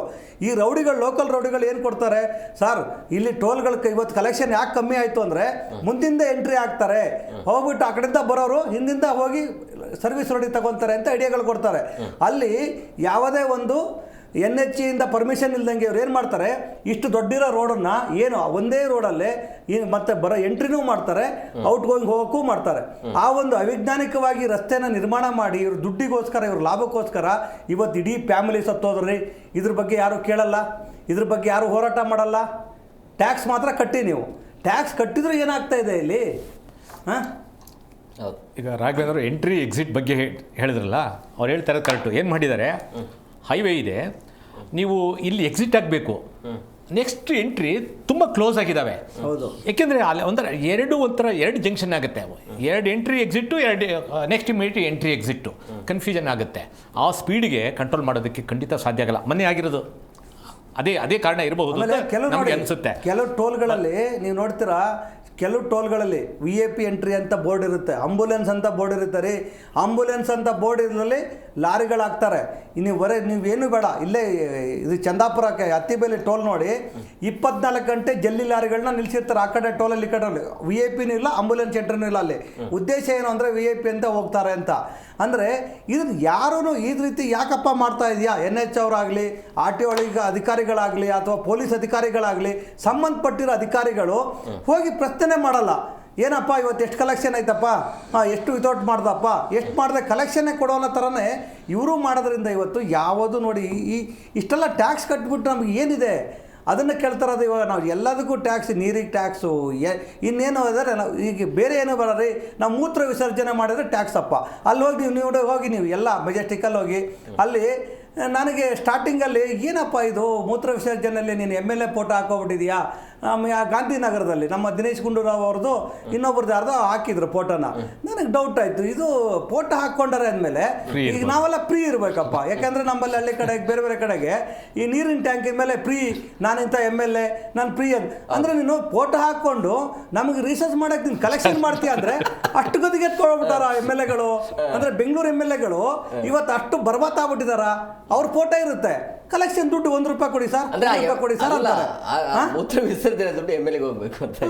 ಅದೇ ಅಂದರೆ ಆ ಕಲೆಕ್ಷನ್ ಇವ್ರು ಮಾಡ್ತಾ ಇದ್ದಾರ ಅಂತ ಗೊತ್ತಿಲ್ಲಪ್ಪ ನಮಗೆ. ಯಾಕೆಂದ್ರೆ ಅವ್ರ ಫೋಟೋ ಇರುತ್ತೆ, ನಾವು ಕೊಡ್ತಾರ ಅದು ಕೊಡ್ಬೇಕಾದ್ರೆ ಅವ್ನು ಯಾರೋ ಹಿಂದೆ ಅವನು ಕನ್ನಡ ಬರೋಲ್ಲ ಅವನಿಗೆ, ನಾವು ₹1 ಯಾರಿಗೆ ಕೊಡ್ತಾ ಇದ್ದೀವಿ, ಅಲ್ಲಿ ಯಾರು MLA ಫೋಟೋ ಹಾಕಿರ್ತಾರೆ ಅವನಿಗೆ ಅಂತ ನಾವು ಅನ್ಕೊತೇವೆ.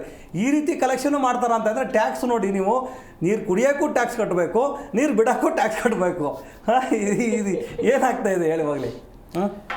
ನೀವು ಹೇಳಿದ್ರಿ ಈಗ ಹೈವೇಗಳಲ್ಲಿ ಎಂಟ್ರಿ ಎಕ್ಸಿಟ್ಗಳು ಯಾವ ಥರ ಇದನ್ನು ಮಾಡಿರ್ತಾರೆ ಅಂತ ಅಂದ್ಬಿಟ್ಟು ಒಂದು ಎಕ್ಸಾಂಪಲ್, ಲೈವ್ ಎಕ್ಸಾಂಪಲ್ ನಿಮಗೆ ಒಂದು ಸಣ್ಣ ವಿಡಿಯೋ ಕಳಿಸಿದ್ದೀನಿ.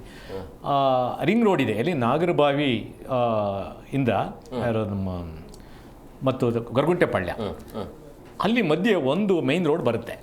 2 ರಿಂಗ್ ರೋಡ್ಗೆ ಕನೆಕ್ಟಿವಿಟಿ ಆಗುತ್ತೆ. ಆ 2 ಕನೆಕ್ಟಿವಿಟಿ ಆಗ್ತಕ್ಕಂಥ ಒಂದು ಜಾಗದಲ್ಲಿ ಕರೆಕ್ಟಾಗಿ ಬಸ್ ಸ್ಟ್ಯಾಂಡ್ ಇಟ್ಟಿದ್ದಾರೆ. ರಸ್ತೆಗೆ ನೇರವಾಗಿ ಬಸ್ ಸ್ಟ್ಯಾಂಡ್ ಇಟ್ಟಿದ್ದಾರೆ. ಇದು BBMPನವ್ರಿಗೆ ಕಾಣಲ್ವಾ, ನಮ್ಮ ಟ್ರಾಫಿಕ್ನವ್ರಿಗೆ ಕಾಣಲ್ವಾ? ನಾವು ಗಮನಕ್ಕೆ ತಂದಿದ್ರೂ ಕೂಡ ಇಷ್ಟು ವರ್ಷಗಳಿಂದಲೂ ಕೂಡ ಆ ರೋಡ್ ಮಧ್ಯೆ ಕರೆಕ್ಟಾಗಿ ಬಸ್ ಶೆಲ್ಟರ್ ಇದೆ. ಹೋಗಬೇಕಾದ್ರೆ ಇಷ್ಟು ಜಾಗದಲ್ಲಿ ತಿರ್ಗಿ ಹಿಂಗೋಗಿ ಹೀಗೆ ಹೋಗಬೇಕು. ಎಂಟ್ರಿ ಎಕ್ಸಿಟ್ಟು ಭಾಳ, ಅದನ್ನು ನಿಮ್ಗೊಂದು ವಿಡಿಯೋ ಕಳಿಸ್ಕೊಟ್ಟಿದ್ದೀನಿ, ಅದನ್ನು ಬೇಕಾದ ತಾವು ಪ್ಲೇ ಮಾಡಿ ನೋಡ್ಬೋದು. ಅಂದರೆ ನಾವು ವೆಹಿಕಲ್ಗಳನ್ನ ನಿಯಂತ್ರಣ ನಿರ್ಬಂಧ. ನಾವು ವೆಹಿಕಲ್ಗಳನ್ನ ಸಂಚಾರನ ನಿಯಂತ್ರಣ ಮಾಡಬೇಕು. ನಾವು ನಿರ್ಬಂಧಿಸ್ಬಿಟ್ರೆ ಮತ್ತೆ ರಸ್ತೆ ಯಾಕಬೇಕು? ಮತ್ತೆ ನಮಗೆ ನೀವು ಪೂರ್ತಿ ನಿರ್ಬಂಧಿಸ್ಬಿಟ್ರೆ ಬೇಡ, ಎಲ್ಲ ಮನೇಲಿ ಇರ್ತಾರೆ ಬಿಡಿ, ರಸ್ತೆಗಳೆಲ್ಲ ಫ್ರೀ ಆಗಿರ್ತವೆ. ನಿಯಂತ್ರಣ ಮಾಡಬೇಕು. ಅಲ್ಲಿ ಏನು ಕರೆಕ್ಷನ್ ಬೇಕೋ ಕರೆಕ್ಷನ್ ಮಾಡಬೇಕು. ಕಣ್ಣು ಕಾಣುತ್ತೆ. ಬಸ್ ಶೆಲ್ಟರ್ಸ್ನ ರಸ್ತೆಗಳ ಮಧ್ಯೆ ಕರೆಕ್ಟಾಗಿ ಹೀಗೋದ್ರೆ ಹಾಗೆ ಎದುರುಗಡೆ ಇದೆ. ಇನ್ನು ಅರ್ಧ ರೋಡಲ್ಲಿ ಮಾತ್ರ ಓಪನಿಂಗ್ ಇಟ್ಟಿದ್ದಾರೆ. ಯಾಕೆ? ಯಾರಿಗೂ ಕಾಣ್ತಾ ಇಲ್ವೇ? ಮತ್ತು ಎಲ್ಲದಕ್ಕೂ ಜನಗಳು ನಿಮ್ಮನ್ನು ಪ್ರಶ್ನೆ ಮಾಡಲೇಬೇಕಾ? ನಿಮಗೆ ಅಹವಾಲನ್ನು ಸಲ್ಲಿಸೇ ಆಗಬೇಕಾ? ನಿಮಗೆ ಸ್ವಂತ ಬುದ್ಧಿ ಇಲ್ವೇ? ವಿವೇಚನೆ ಇಲ್ವೇ? ಮತ್ತು ಹಾಗಾಗಿದ್ದರೆ ನಿಮಗೆ ಯಾಕೆ ಬೇಕು? ಸ್ಥಾನ ಯಾಕೆ ಬೇಕು? ಜವಾಬ್ದಾರಿ ಯಾಕೆ ಬೇಕು?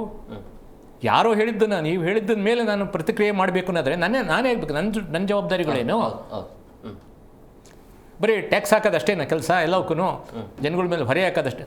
ಹಾಗೆ ನೋಡಿ, ಸರ್ಕಾರದ ರೀತಿ ನೀತಿಗಳನ್ನ ಜನಗಳು ಪಾಲನೆ ಮಾಡಬೇಕಾದ್ರೆ ಯಾವುದನ್ನು ಆದ್ಯತೆಗಳನ್ನು ಮಾಡಬೇಕು. ಖಂಡಿತವಾಗ್ಲೂ ಈ ಪಾರ್ಕಿಂಗು ವಿಚಾರದಲ್ಲಿ ಇದನ್ನು ಮನೆಗಳಿಗೆ ಹಾಕ್ತೀವಿ ಅನ್ನೋದು ಇದೆಯಲ್ಲ, ತುಂಬ ಕ್ಷುಲ್ಲಕ ಮತ್ತು ಒಂಥರ ನಗೆಪಾಟಲಿನ ವಿಷಯ ಅಂತ ಅಂದ್ಕೊಂಡಿದ್ದೀನಿ. ಮೋಸ್ಟ್ಲಿ ನೋಡೋಣ ಇದನ್ನು ಜನಗಳಿಂದ ಹೇಗೆ ಪ್ರತಿಕ್ರಿಯೆ ಬಂದು ನಾವೇನು ಹೇಳೇ ಇಲ್ಲ, ನಾವು ಮಾಡೇ ಇಲ್ಲ, ನಾವು ಪ್ರಯತ್ನನೇ ಮಾಡಿಲ್ಲ ಅನ್ನೋ ಒಂದು ಹೇಳಿಕೆ ನಾಳೆ ಬರಬಹುದೇನೋ ಗೊತ್ತಿಲ್ಲ.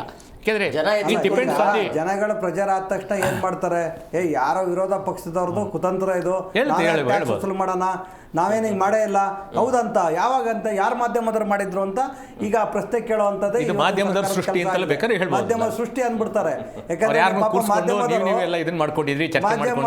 ಇವತ್ತು ಮಾಧ್ಯಮಗಳಿಲ್ಲ, ಎಚ್ಚೆಚ್ಚಿಲ್ಲ ಅಂದರೆ ಇವರು ಇನ್ನೂ ಭ್ರಷ್ಟಾಚಾರಗಳು ಜಾಸ್ತಿ ಆಗಿದೆ. ಇವತ್ತಿಲ್ಲ ಮಾಧ್ಯಮದವ್ರು ಇಷ್ಟೆಲ್ಲ ಎಚ್ಚರಿಸ್ಕೊಂಡು ಆ ಒಂದು ಏನೇ ಒಂದು ಹೊಸ ಟ್ಯಾಕ್ಸು ಅಥವಾ ರೇಟ್ ಜಾಸ್ತಿ ಬಂತು ಅಂದ ತಕ್ಷಣ ಇವರು ಕಂಡಿಡ್ಕೊಂಡು ಮಾಡೋದಕ್ಕಾರೆ ಇವತ್ತಿಷ್ಟು ಕಂಟ್ರೋಲ್ ಆಗಿದ್ದಾರೆ. ಇಲ್ಲಾಂದರೆ ಇದು ಮಾಧ್ಯಮ ಸೃಷ್ಟಿ ಬಿಡ್ರಿ, ಯಾರು ಹೇಳ್ತಾರೆ, ನಾವು ಯಾಕೆ ಹೇಳಿದ್ದೀವಿ ಅಂತಾರೆ. ಆದರೆ ಇದಕ್ಕೆ ಅಧಿಕೃತವಾಗಿಯೂ ಕಮಿಷನರ್ ಹೇಳಿದ್ದಾರೆ. ಆ ವಿಡಿಯೋಗಳು ನಾವು ನೋಡಿದ್ದೇವೆ.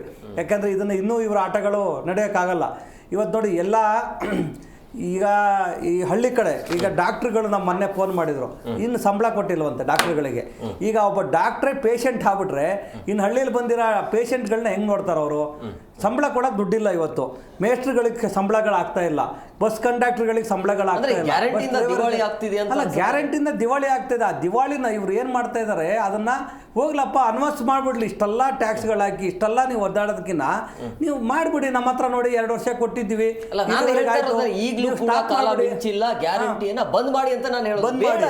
ಬಂದ್ ಮಾಡಿಬಿಟ್ಟು ಅಭಿವೃದ್ಧಿ ಮಾಡಿರಿ. ಅಭಿವೃದ್ಧಿ ಮಾಡಿ. ಇವತ್ತು ನೀವು ಯಾವುದೇ ಕ್ವಾಲಿಟಿ ವರ್ಕ್ ಇಲ್ಲ ರೀ. ನೀವು ಯಾವುದೇ ಕ್ವಾಲಿಟಿ ವರ್ಕ್ ಕೇಳಿದ್ರು, ಕಾಂಟ್ರಾಕ್ಟ್ ಕೇಳಿದ್ರೆ, ಅಣ್ಣ ನಾನು ಏನು ಮಾಡಲಣ್ಣ, ಈಗ ನನಗೆ ಕೊಟ್ಟಿರೋ ಇಷ್ಟು ದುಡ್ಡು, ಇದರಲ್ಲಿ ನಾನು ಇಷ್ಟು ಕಮಿಷನ್ ಕೊಡಬೇಕು, ಅದರಲ್ಲೂ ಆ ಬಿಲ್ ಬರೋಲ್ಲ ನಮಗೆ, ಬಿಲ್ ಎಷ್ಟೋ ವರ್ಷಕ್ಕೆ ಬರುತ್ತೆ, ನಾನು ಏನು ಮಾಡಲಣ್ಣ, ನಾನು ನೇಣು ಹಾಕೊಳ್ಳ, ನಾನು ಕೆಲಸ ಮಾಡಲ ಅಂತಾನೆ. ಆ ರೀತಿ ಯಾವ ಕ್ವಾಲಿಟಿ ವರ್ಕ್ ಇಲ್ದಂಗೆ ನೀವು ಎಷ್ಟು ದಿನ ಅಂತ ಇದನ್ನೇ ಇದು ಮಾಡ್ಕೊಂಡು ಹೋಗ್ತೀರಾ? ಎಷ್ಟು ದಿನ ಇದೇ ಥರನೇ ಮಾಡೋಕ್ಕೆ ಹೋದರೆ ಏನು ಮಾಡೋಕ್ಕಾಗುತ್ತೆ ಹಾಗಾದರೆ? ಇವರು ನೇರವಾಗಿ ಈ ಗ್ಯಾರಂಟಿ ಬಗ್ಗೆ ಇವರು ನೇರವಾಗಿ ಹೇಳ್ತಾ ಇಲ್ಲ. ನಾವು ಜನಗಳಿಗೆ ಸಹಾಯ ಮಾಡ್ತೇವೆ. ನೀವು ಸಹಾಯ ಮಾಡೋದು ಹೆಲ್ತ್ ಎಜುಕೇಷನಲ್ಲಿ ಮಾಡಿಬಿಡಿ ಸ್ವಾಮಿ, ಇದು ಬೇಡಿ, ಇದು ನೀವು ಕೊಡ್ರಿ, ನೀವು ಕೊಡೋದು ಕೊಡ್ತೀರಾ, ಸರಿಯಾಗಿರೋದು ಕೊಡಿ. ಎಲ್ಲ ಚಿಲ್ಲರೆ ಕಾಸು ಕೊಟ್ಟು ಜನಗಳನ್ನ ಯಾಕೆ ಗೊತ್ತಾಗುತ್ತಲ್ಲ, ಸತ್ಯಾಂಶ ಗೊತ್ತಾಗುತ್ತೆ, ಅವ್ರಿಗೆ ಓಟ್ ಹಾಕಲ್ಲ. ಅವರ ಉದ್ದೇಶನೇ ಅಷ್ಟು. ಇವತ್ತು ನೋಡಿ, ಈ ಕೆಲವೊಂದು ಪಕ್ಷಗಳು ಮುಸ್ಲಿಮರನ್ನ ದೋಷಿ ಬಂದರು ಅಂತ ಕಟ್ಟಿದ್ರು, ಕೆಲವರು ನಾವು ಓಲೈಕೆ ಮಾಡ್ಕೊಂಡ್ವಿ ಅಂತ ಅವ್ರು ಹೇಳ್ತಾರೆ. ಇಲ್ಲಿ ಯಾರಿಗೆ ಲಾಭ ಆಗಿರೋದು? ಯಾರೋ ಒಬ್ಬರು ನಮ್ಮ ಈಗ ಇವತ್ತು ನಾರ್ತ್ ಕರ್ನಾಟಕದಿಂದ ಎಷ್ಟು ಜನ MLA ಗಳಿದ್ದಾರೆ, ಇವತ್ತಲ್ಲಿ 42, 48ವರೆಗೂ ಡಿಗ್ರಿ ಬಿಸ್ಲೋಗಿದೆಯಪ್ಪ. ಇವತ್ತು ನೀವು ಇವಾಗ ಹೋಗ್ಬಿಟ್ಟು ಸಮೀಕ್ಷೆ ಮಾಡಲಿ, ಕಲ್ಯಾಣ ಕರ್ನಾಟಕ, ನಾರ್ತ್ ಕರ್ನಾಟಕ ಅಂತ ಏನು ಹೇಳ್ಕೊಂಡು MLA ಗಳು, MP ಗಳು, ಮಿನಿಸ್ಟ್ರುಗಳಿದಾರಲ್ಲ, ಅವ್ರು ಯಾವನ್ನಾರು ಒಬ್ಬನ್ನ ನೀವು ಆ ಕ್ಷೇತ್ರದಲ್ಲಿ ತೋರಿಸ್ಬಿಡ್ಲಿ ನೋಡೋಣ. ಯಾರೂ ಕೂಡ ಇರಲ್ಲ. ಎಲ್ಲರಿಗೂ ವಿಧಾನಸೌಧ ಬೆಂಗಳೂರು ಸುತ್ತಮುತ್ತನೇ ಬೇಕು, ಡಾಲರ್ಸ್ ಕಾಲೋನಿನೇ ಬೇಕು, ಸದಾಶಿವ ನಗರನೇ ಬೇಕು. ಇನ್ನು ಆ ಜನಗಳು ಎಚ್ಚೆತ್ಕೋಬೇಕು, ನಾವು ಯಾರನ್ನ ಆಯ್ಕೆ ಮಾಡ್ತಾ ಇದ್ದೀವಿ, ನಮ್ಮ ಮಧ್ಯ ಯಾರಿರ್ತಾರೆ, ಏನಿರ್ತಾರೆ. ಅಂಶ ಪರಂಪರವಾಗಿ ನಾನು ಯಾವುದೋ ಒಂದು ಕುಟುಂಬ ಹಿಡ್ಕೊಬಿಟ್ಟೆ ಅಂದರೆ ಅವ್ರ ಮಗ MLA, ಅವ್ರ ಅಪ್ಪ MLA, ಅವ್ರ ಮೊಮ್ಮಗ MLA, ಮರಿಮಗ MLA. ಇದನ್ನೇ ನೀವು ಎಷ್ಟು ದಿನ ಅಂತ ಇದು ಮಾಡ್ಕೊಂಡು ಹೋಗ್ತೀರಾ? ನಮ್ಮ ಜನಗಳ ಬುದ್ಧಿ ಬರೋ ತನಕ ಇದು ಆಗಲ್ಲ ರೀ. ಈಗ ಕೊನೆಯದಾಗಿ ನಾವೊಂದು ಎಚ್ಚರಿಕೆನೂ ಕೊಡ್ತಾ ಇದ್ದೀವಿ BBMP ಮಹಾನಗರ ಪಾಲಿಕೆಗೆ, ಸರ್ಕಾರಕ್ಕೆ. ನೋಡಿ, ಈಗಾಗಲೇ ಜನಗಳು ನೊಂದೋಗಿದ್ದಾರೆ. ಇನ್ನು ದರೋಡೆ ಮಾಡೋದು, ಆಮೇಲೆ ಬೇರೆ ಬೇರೆ ಕಳ್ಳತನ ಮಾಡಿ ದರೋಡೆ ಮಾಡಿ, ಅಥವಾ ನಿಮ್ಮ ಥರನೇ ಬೇರೆ ಜನಗಳಿಗೆ ಟೊಪ್ಪಿ ಹಾಕೋದು ಮಾಡೋಕ್ಕೆ ಮಧ್ಯಮ ವರ್ಗದವರಿಗೆ, ಬಡವರಿಗೆ ಆಗಲ್ಲ, ಆಯ್ತಲ್ಲ. ಅದನ್ನು ಇಳಿಯೋದಕ್ಕೂ ಮುಂಚೆ ನೀವು ಈ ರೀತಿ ಟ್ಯಾಕ್ಸ್ಗಳು, ಇವತ್ತಿಗೆ ಕಾಳು, ಬೇಳೆ, ತರಕಾರಿ ನೀವು ಏನೂ ಮುಟ್ಟಂಗಿಲ್ಲಪ್ಪ. ಎಲ್ಲದಕ್ಕೂ ಈ ರೀತಿ ಟ್ಯಾಕ್ಸ್ ಹಾಕ್ಕೊಂಡ್ರೆ 18 ರೂಪಾಯಿ ರೀ. ಒಂದು ಊಟ ಮಾಡ್ತೇವೆ ನಾವು, 80 ರೂಪಾಯಿ ಊಟಕ್ಕೆ, 18 ರೂಪಾಯಿ ಹಾಕಿ 108 ರೂಪಾಯಿ ಬಿಲ್ ಕೊಡ್ತಾನೆ ಅವನು. ಕೊಡೋದು ಈ ಥರ ಆದಾಗ ಇನ್ನು ಜನಗಳು ರಸ್ತೆಗಿಳಿತಾರೆ, ಕಾನೂನನ್ನು ಕೈಗೆತ್ಕೊತಾರೆ. ರಸ್ತೆಗಿಳಿದ್ಬಿಟ್ಟು ಹೆಂಗೆ ನಮ್ಮ ಬಾಂಗ್ಲಾದೇಶದಲ್ಲಿ ಏನು ಪ್ರಧಾನಮಂತ್ರಿನ ಕಲ್ಲು ಹೊಡೆದು ಓಡಿಸಿದ್ರಲ್ಲ, ಆ ಥರ ವಿಧಾನಸೌಧಕ್ಕೆ ಮುತ್ತಿಗೆ ಹಾಕ್ತಾರೆ. ವಿಧಾನಸೌಧಕ್ಕೆ ಬಂದ್ಬಿಟ್ಟು ನಿಮ್ಮನ್ನು ಕುರ್ಚಿಯಿಂದ ಕೆಳಗೆ ಏನು ಬರೀ ಸ್ಪೀಕರ್ಗಳನ್ನು ಕೈ ಹಿಡಿದು ಎಳ್ತೀರಾ, ನಾವು ಇನ್ನು ಪಬ್ಲಿಕ್ ಜನಗಳು ಇನ್ನು ಮುಖ್ಯಮಂತ್ರಿಗಳನ್ನ ಕೈ ಹಿಡಿದು ಎಳೆದು ವಿಧಾನಸೌಧ ಹೊರಗಡೆ ಬಿಡೋವಂಥ ಪರಿಸ್ಥಿತಿ ದಯವಿಟ್ಟು ತಂದ್ಕೋಬೇಡಿ. ನಿಮ್ಗೆ ಕೈ ಮುಗಿದು ಮನವಿ ಮಾಡ್ಕೊತೀವಿ. ಇನ್ನಾದರೂ ಈ ಟ್ಯಾಕ್ಸ್ಗಳನ್ನ ಏಕೆ ಹಾಕಬೇಕು, ಏನಕ್ಕೆ ಹಾಕಬೇಕು, ಯಾವುದಕ್ಕೆ ಹಾಕಬೇಕು, ನೀವು ಎಲ್ಲದಕ್ಕೂ ಕಕ್ಕಾಸೋಕ್ಕೆ, ನೀವು ತಿನ್ನೋದಕ್ಕೆ, ಕಾರ್ ಪಾರ್ಕಿಂಗಿಗೆ, ಇನ್ನೊಂದಕ್ಕೆ ಹಾಕ್ತಾ ಹೋದರೆ ಜನ ಬದುಕೋದು ಹೇಗೆ? ಅದ್ರ ಬದಲಿಗೆ ಒಂದು ಕೆಲಸ ಮಾಡಿ, ಇಡೀ ನಮ್ಮ ಕರ್ನಾಟಕದ ಆಸ್ತಿಗಳೆಲ್ಲ ಸರ್ಕಾರ ವಹಿಸ್ಕೊಬಿಡಿ.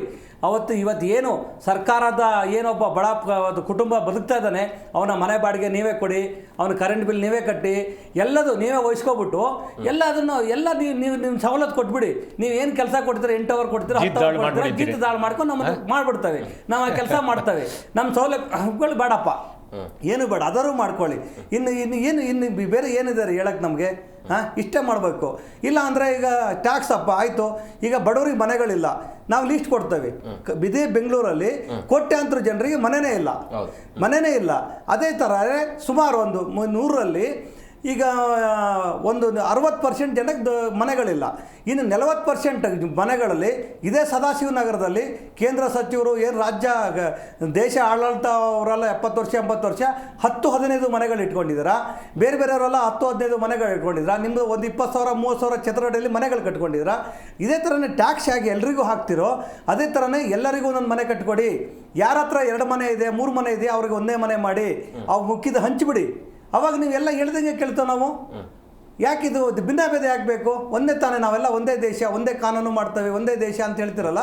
ಈ ಥರ ಮಾಡಿ ನೋಡ್ರಿ, ಇವತ್ತು ಇಡೀ ನಮ್ಮ ದೇಶದಲ್ಲಿ ಆಸ್ತಿಗಳನ್ನು ಲೆಕ್ಕ ಹಾಕ್ಕೊಂಡ್ರೆ ಇಡೀ ದೇಶದಾಗೆ ಈಗ 100%ಅಲ್ಲಿ 70% ಆಸ್ತಿ ಬರೀ IAS ಆಫೀಸರು, ರಾಜಕೀಯ ಮುಖಂಡರು, IPS ಆಫೀಸರು ಏನೆಲ್ಲ ದೊಡ್ಡ ಹುದ್ದೆ ಅಲಂಕಾರ ಮಾಡಿದ್ದಾರೆ ಇಡೀ. ಆಮೇಲೆ ಈ ರಾಜಕೀಯ ಮುಖಂಡರು ಪುಡಾರಿಗಳ ಜೊತೆ ಇವರೆಲ್ಲರದು ಇದೆ ಆಸ್ತಿ 70%.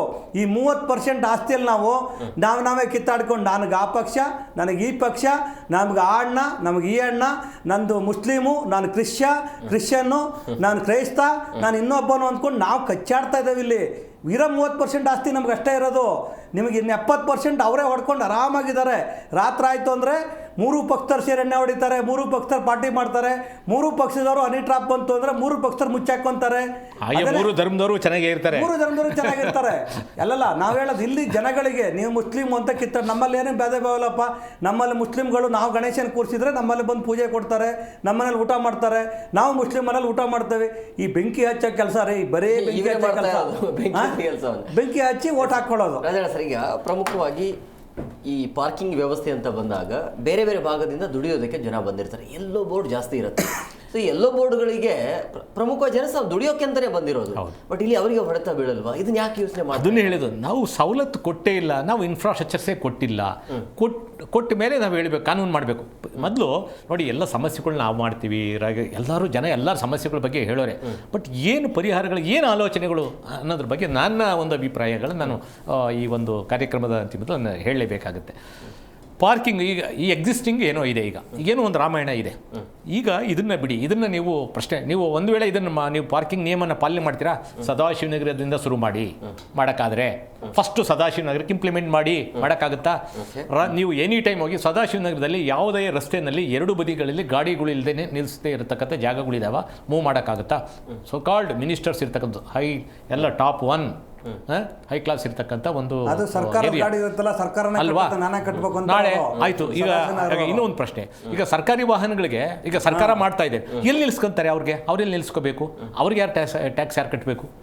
ಎಷ್ಟೋ ಜನ ಡ್ರೈವರ್ಗಳು ಪಾಪ ಮನೆ ಗಾಡಿ ತಗೊಂಡು ಅವ್ರ ಮನೆ ಪಕ್ಕದಲ್ಲಿ ಗಾಡಿ ನಿಲ್ಸ್ಕೊಂತಾರೆ. ಬೆಳಗ್ಗೆ ಪಿಕಪ್ ಮಾಡಬೇಕು, ಆಫೀಸ್ ಕೆಲಸಕ್ಕೆ ಹೋಗಬೇಕು, ನಿಲ್ಸ್ಕೊತಾರೆ. ಅವಾಗ ಅವನು ಇಲ್ಲಿಂದ ಟ್ಯಾಕ್ಸ್ ಯಾರು ಕಟ್ಟಿಸ್ಕೊಳ್ತೀರಿ?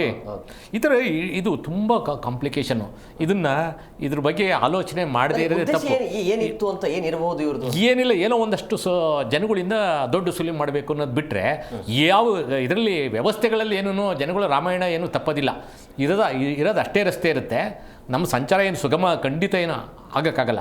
ಸಂಚಾರ ಸುಗಮ ಆಗೋದ್ರ ಬಗ್ಗೆ ಇವರು ಆಲೋಚನೆ ಮಾಡಬೇಕು. ದುಡ್ಡು ಕಟ್ಟಿಸ್ಕೊಂಡಕ್ಷಣಕ್ಕೆ ಸುಗಮ ಆಗೋದಿಲ್ಲ. ನಿಮ್ಮ ಗಾಡಿ ನಿಮ್ಮನೆ ಪಕ್ಕದಲ್ಲಿ ನಿಂತಿರುತ್ತೆ, ನನ್ನ ಗಾಡಿ ನನ್ನ ಮನೆ ಪಕ್ಕದಲ್ಲಿ ನಿಂತು ನೀವು ದುಡ್ಡು ಕಟ್ಟಿ ಬಿಡಿ. ಬಟ್ ಅವ್ರಿಗೇನಾಗುತ್ತೆ, ದುಡ್ಡು ಹೋಗುತ್ತೆ. ದುಡ್ಡು ಅನ್ನೋದು ಅಷ್ಟೇ ಇಂಪಾರ್ಟೆಂಟ್ ಆಗಿದೆ ಹೊರತು ಅವ್ರಿಗೆ ಸಂಚಾರದ ಒಂದು ಸುರಕ್ಷತೆ ಅನ್ನೋದ್ರ ಬಗ್ಗೆ ಅವರು ಆಲೋಚನೆ ಇಲ್ಲ. ಹೀಗೆ ಹೊಸದಾಗಿ ಏನು ಇವತ್ತು ನಾವು ನಗರಗಳ ಬ್ರಾಡ್ ಬೆಂಗಳೂರು, ಗ್ರೇಟರ್ ಬೆಂಗಳೂರು ಅಂತ ಹೇಳ್ತಿರಲ್ಲ, ಅದ್ರ ಬಗ್ಗೆ ಪಾರ್ಕಿಂಗ್ ನಿಯಮಗಳನ್ನ ರೂಪಿಸೋ ಜೊತೆಗೆ ಇವತ್ತು ಸಮಾಜಕ್ಕೆ ಬೇಕಾಗಿರ್ತಕ್ಕಂಥ ಚಾಲೆಂಜಸ್ ಏನೇನು ಸಮಸ್ಯೆ ಅಂತ ಹೇಳ್ತಿರ್ಬೋದು, ಕಸದಿರ್ಬೋದು, ಎಜುಕೇಷನ್ ಇನ್ಸ್ಟಿಟ್ಯೂಷನ್ದಿರ್ಬೋದು, ನೀವು ಖಾಸಗಿ ಕೊಡ್ತಿರೋ, ಸರ್ಕಾರ ಇನ್ನೊಬ್ರಿಗೆ ಮಾರಾಟ ಮಾಡ್ಕೊಳ್ತಿರೋ, ಒಂದು ನಿಯಮಗಳನ್ನ ರೂಪಿಸಿ ಅದಕ್ಕೆ ಹೊಂದಾಣಿಕೆ ಆಗೋ ಥರ ನೀವು ಪಾರ್ಕಿಂಗ್ ನಿಯಮಗಳನ್ನು ಕೂಡ ಪಾಲನೆ ಮಾಡಿ. ಇವತ್ತು ಬೆಂಗಳೂರಲ್ಲಿ ನೀವು ಎಲ್ಲೋದ್ರೂ ಮನೆಗಳಲ್ಲಿ ಇವತ್ತು ಶಿಕ್ಷಣ ಸಂಸ್ಥೆಗಳು ಇದ್ದಾವೆ. ಮತ್ತು ಆ ಮಕ್ಕಳುಗಳು ಪೇರೆಂಟ್ಸ್ಗಳು ಎಲ್ಲಿ ಕರ್ಕೊಂಡೋಗಿ ಬಿಡಬೇಕು, ಅವ್ರನ್ನ ಹೆಂಗೆ ಹೋಗಿ ಪಿಕಪ್ ಮಾಡ್ಕೊಬೇಕು. ಇದು ನಾನು ಹೇಳ್ದು, ಇದು ಒಂದು ಎಕ್ಸಾಂಪಲ್ಲು. ಈಗ ಈ ಥರ ವ್ಯವಸ್ಥೆಗಳು ಭಾಳ ಒಂದು ಕ್ಲಿಷ್ಟಕರವಾಗಿ ಇರಬೇಕಾದಾಗ ನಾವು ರಾಮಾಯಣದಲ್ಲೇ ಬದುಕಬೇಕಾದಂಥ ಅನಿವಾರ್ಯಗಳು ಆಗಿದೆ. ಇದು ನಿಲ್ಲಿಸಬೇಕು ಅಂದರೆ ಹೊಸದಾಗಿ ನೀವು ಗ್ರೇಟರ್ ಬೆಂಗಳೂರು ಬಗ್ಗೆ ಏನು ಕಲ್ಪನೆ ಇಟ್ಕೊಂಡಿರೋ ಅಲ್ಲಿ ನೀವು ಇದನ್ನು ಆಲೋಚನೆ ಮಾಡಿ. ಇದನ್ನು ನೀವು ಜನಗಳಿಂದ ನೀವು ದುಡ್ಡು ಕೈ ಹಾಕಬೇಡಿ. ಇನ್ನೇನಾದರೂ ಸುಧಾರಣೆ ಮಾಡೋಕ್ಕೆ ಆಲೋಚನೆ ಮಾಡ್ತೀರಿ, ಏನಾದರೂ ಚರ್ಚೆ ಮಾಡ್ತೀರಿ, ಏನೋ ಸಲಹೆಗಳು ತಗೊಳ್ತೀರಿ, ಇನ್ನೇನು ರಚನಾತ್ಮಕವಾಗಿ ಏನಾದರೂ ಬದಲಾವಣೆಗಳನ್ನ ನೋಡಿ ಹೇಳಿದೆ. ರಚನಾತ್ಮಕ ಹೇಗೆ ಅಂದರೆ ನೋಡಿ, ಬಸ್ ಸ್ಟ್ಯಾಂಡ್ಗಳನ್ನ ಎಷ್ಟೋ ರಸ್ತೆಗಳು ಚರ್ಚೆ ಮಾಡಿದ್ರಲ್ಲ ಸರ್ ಮೊನ್ನೆ, ಯಾವ್ದ್ರ ಬಗ್ಗೆ ಚರ್ಚೆ ಮಾಡಿದ್ರೆ ಹೇಳಿ? ವಿಧಾನಸೌಧದಲ್ಲಿ ನಮ್ಮ ತೆರಿಗೆ ದುಡ್ಡು, ಅದನ್ನು ನಮ್ಮ ತೆರಿಗೆ ದುಡ್ಡು ತಗೊಂಡೋಗಿ ಇವರು ಜಗಳ ಮಾಡಿ 48 ಜನ ಹನಿ ಟ್ರಾಪ್ ಆಗಿದೆ ಅಂತೆ. ಅವ್ರವ್ರ ಬುಡ ಭದ್ರ ಮಾಡ್ಕೊಳಕ್ ಒಬ್ಬರು ನೋಡ್ರಿ, ನಮ್ಮ ವಿಧಾನಸೌಧದಲ್ಲಿ ನಾವು ಕೈ ಮುಗಿದು ಒಳಗೆ ಬಾ ಅಂತ ಬೋರ್ಡ್ ಇದೆ ರೀ. ಒಬ್ಬ ಹಿರಿಯ ರಾಜಕಾರಣಿ, ಹಿರಿಯ ಸಚಿವರು ನನ್ನ ಮೇಲೆ ಹನಿ ಟ್ರಾಪ್ ಆಗಿದೆ ಅಂತ ಹೇಳ್ತಾರೆ ಅಂದರೆ ಇವತ್ತು ಎಷ್ಟು ಅವಮಾನ ರೀ ನಮ್ಮ ಕರ್ನಾಟಕಕ್ಕೆ. ನಾವೆಲ್ಲರೂ ಬೇರೆ ಸ್ಟೇಟಲ್ಲಿ ಹೋಗ್ಬಿಟ್ಟು ನಾವು ಕರ್ನಾಟಕ ನಾವು ಹಂಗೆ ಅನ್ನೋದಕ್ಕೆ ನಮಗೆ ನಾಚಿಕೆ ಆಗ್ತಾ ಇದೆ ಇವತ್ತು. ಒಬ್ಬ ವಿಧಾನಸೌಧ ಒಳಗಡೆ ಹನಿ ಟ್ರಾಪ್ ಸಚಿವಿಗಾಯ್ತು ಅಂದರೆ ಇನ್ನು ಸಾಮಾನ್ಯ ಜನಗಳ ಕತೆ ಏನ್ರಿ? ನಮ್ಮದೆಲ್ಲ ಕತೆ ಹೆಂಗೆ? ಸಾಮಾನ್ಯ ಪಾಪ ಬಡವ್ರ ಕತೆ ಹೆಂಗೆ? ಇವತ್ತು ಮಾತೆತ್ತಿದ್ರೆ ನೋಡಿ, ಪೊಲೀಸ್ ಸ್ಟೇಷನ್ಗಳಲ್ಲಿ ಪೋಕ್ಸೋ ಕಾಯ್ದೆ ಹಾಕ್ತಾರೆ, ಅವರೇ ಹಿಂದೆ ಬಿಡ್ತಾರೆ, ಮಾತೆತ್ತಿರ ಅಟ್ರಾಸಿಟಿ ಹಾಕ್ತಾರೆ. ರಾಘವೇಂದ್ರ ಅವರೀಗ ತಪ್ಪಾದ್ರೆ ಹನಿ ಟ್ರ್ಯಾಪ್, ಎಲ್ಲ ಸರಿ ಇತ್ತು ಅಂದ್ರೆ ಹನಿ ಟ್ರ್ಯಾಪ್ ಅಲ್ಲ, ಅದು ಬೇರೆ ಟ್ರ್ಯಾಪ್ ಅದು. ಹೌದು, ಈಗ ಹೆಂಗಿದೆ ಹನಿ ಟ್ರ್ಯಾಪ್ ಯಾಕೆ ಮಾಡಿಸ್ಕೊಳ್ಬೇಕು ನೀವು? ಗೊತ್ತಿರ್ಲಿಲ್ವಾ ನಿಮ್ಗೆ ಹನಿ ಟ್ರ್ಯಾಪ್ ಅಂತ? ಅದನ್ನೇ ಅವ್ರು ಕಚ್ಚಾ ಪತ್ರ ಇದ್ರೆ ಹನಿ ಟ್ರ್ಯಾಪ್ ಯಾಕೆ ಹಾಕ್ತಾರೆ? ಇದೆಲ್ಲ ಜನ ಮೂರ್ಖ ಅಂತ ಅನ್ಕೊಂಡಿದ್ದಾರೆ. ಅದನ್ನ ಚರ್ಚೆ ಆಗ್ಬೇಕಾಗಿರೋದು ನಮ್ಗೆ ಈ ತರದ್ದು ನೋಡಿ. ಹನಿ ಟ್ರ್ಯಾಪ್ ಅಲ್ವೇ ಅಲ್ಲ. ಅಲ್ಲ, ಆ ವಿಧಾನಸೌಧದಲ್ಲಿ ಚರ್ಚೆ ಆಗ್ಬೇಕಾಗಿರೋದು ಈ ತರ ಬೆಲೆ ಏರಿಕೆ ಬಗ್ಗೆ, ರೈತರ ಬಗ್ಗೆ, ಕಾರ್ಮಿಕರ ಬಗ್ಗೆ ಆಗ್ಬೇಕಾಗಿರೋಂತ ಚರ್ಚೆನೇ ಇವತ್ತು ನೀವು ಯಾವುದೋ ಒಂದು ಜನಗಳನ್ನ ದಿಕ್ಕು ತಪ್ಪಿಸುವಂತ ಕೆಲಸ ಮಾಡ್ತೀರಾ ಅಂದ್ರೆ ಎಲ್ಲಿದೆ ಸರ್ಕಾರ, ಎಲ್ಲಿದೆ ವಿರೋಧ ಪಕ್ಷ, ಎಲ್ಲಿದೆ ಜನಗಳ ಮೇಲೆ ಕಾಳಜಿ ನಿಮ್ಗೆ? ಕೊನೆದಾಗ ಏನು ಹೇಳ್ತೀರಿ ಸರ್? ನೋಡಿ, ಈಗ ಪಾರ್ಕಿಂಗ್ ಬಗ್ಗೆ ಹೇಳಿದಾಗ ನೋಡಿ, ಪಬ್ಲಿಕ್ ಪ್ಲೇಸ್ ಇರ್ತದೆ, ಈಗ ದೇವಸ್ಥಾನಗಳು ಇರ್ತವೆ, ಏನು ಪಾರ್ಕ್ಗಳು ಇರ್ತವೆ, ಪ್ಲೇ ಗ್ರೌಂಡ್ ಇರ್ತವೆ, ಅಲ್ಲೆಲ್ಲ ಹೆಂಗೆ ಪಾರ್ಕಿಂಗ್ ಪಾಲಿಸಿ ಮಾಡ್ತೀರಾ? ಯಾರಿಗೆ ಚಾರ್ಜ್ ಮಾಡ್ತೀರಿ? ಅದೇ ನಮ್ಮ ಹತ್ರ ಇದು ಬಹಳಷ್ಟು ಏನೂ ಇಲ್ಲ. ಈಗ ಜಾಗದ ಮೇಲೆನೆ ದುಡ್ಡು ಕಟ್ಟಬೇಕಾ ಅಥವಾ ಯಾರು ಕಟ್ಟಬೇಕು? ಅದೇ ಈಗ ಯಾರು ಕಟ್ಟಬೇಕು? ಪಾರ್ಕಿಂಗ್ ಜಾಗ ಕಟ್ಟಬೇಕಾ, ವೆಹಿಕಲ್ ಕಟ್ಟಬೇಕಾ?